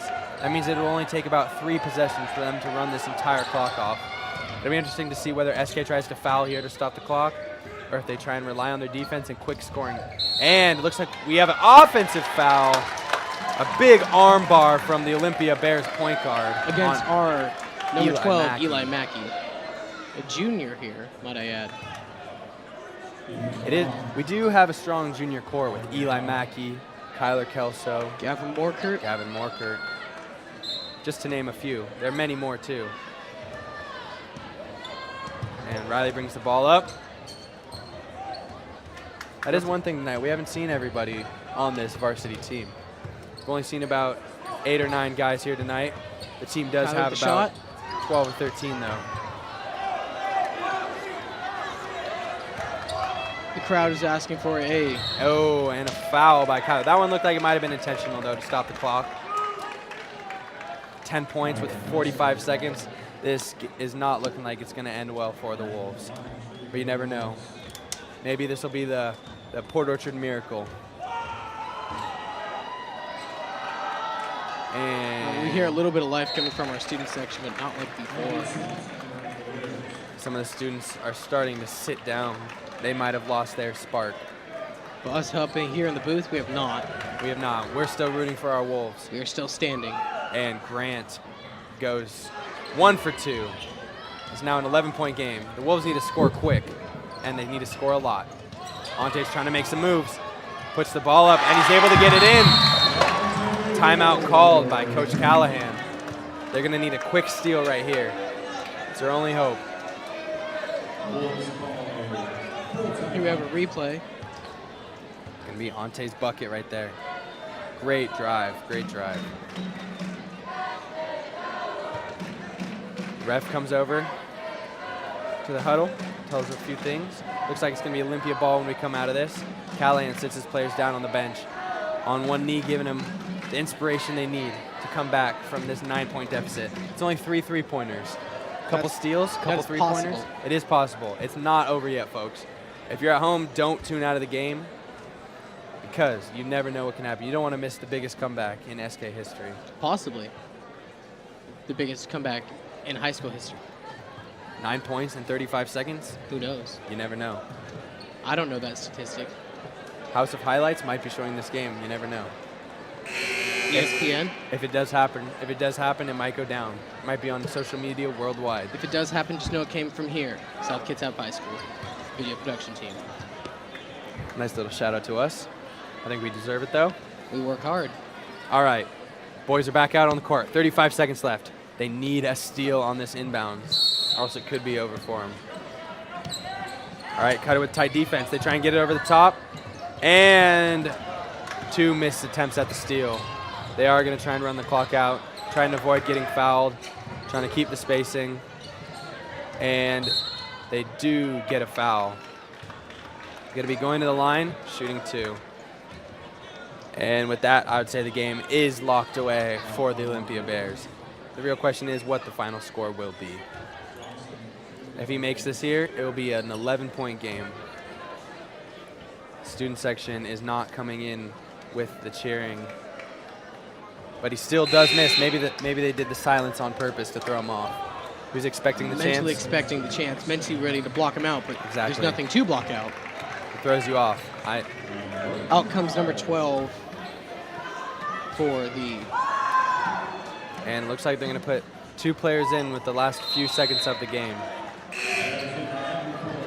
Getting some new players some time. Got a couple younger players out there.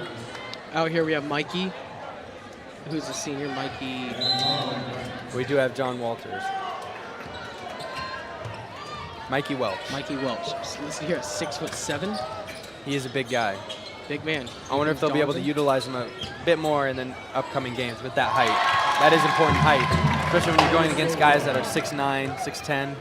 And Olympia is trying to run out the clock. 5, 4, 3, 2, 1, and that is the game. All right, that is unfortunate. We want to thank you for joining us for this South Kitsap High School Wolves basketball game. We'd also like to thank the students of the video production program here at South who made this television program possible. And again, the final score, South Kitsap 49, Olympia Bears 57. And with that, we are going to sign off. I'm Colin Shoquist. And I'm Gabe Wynn. Thanks for tuning in tonight.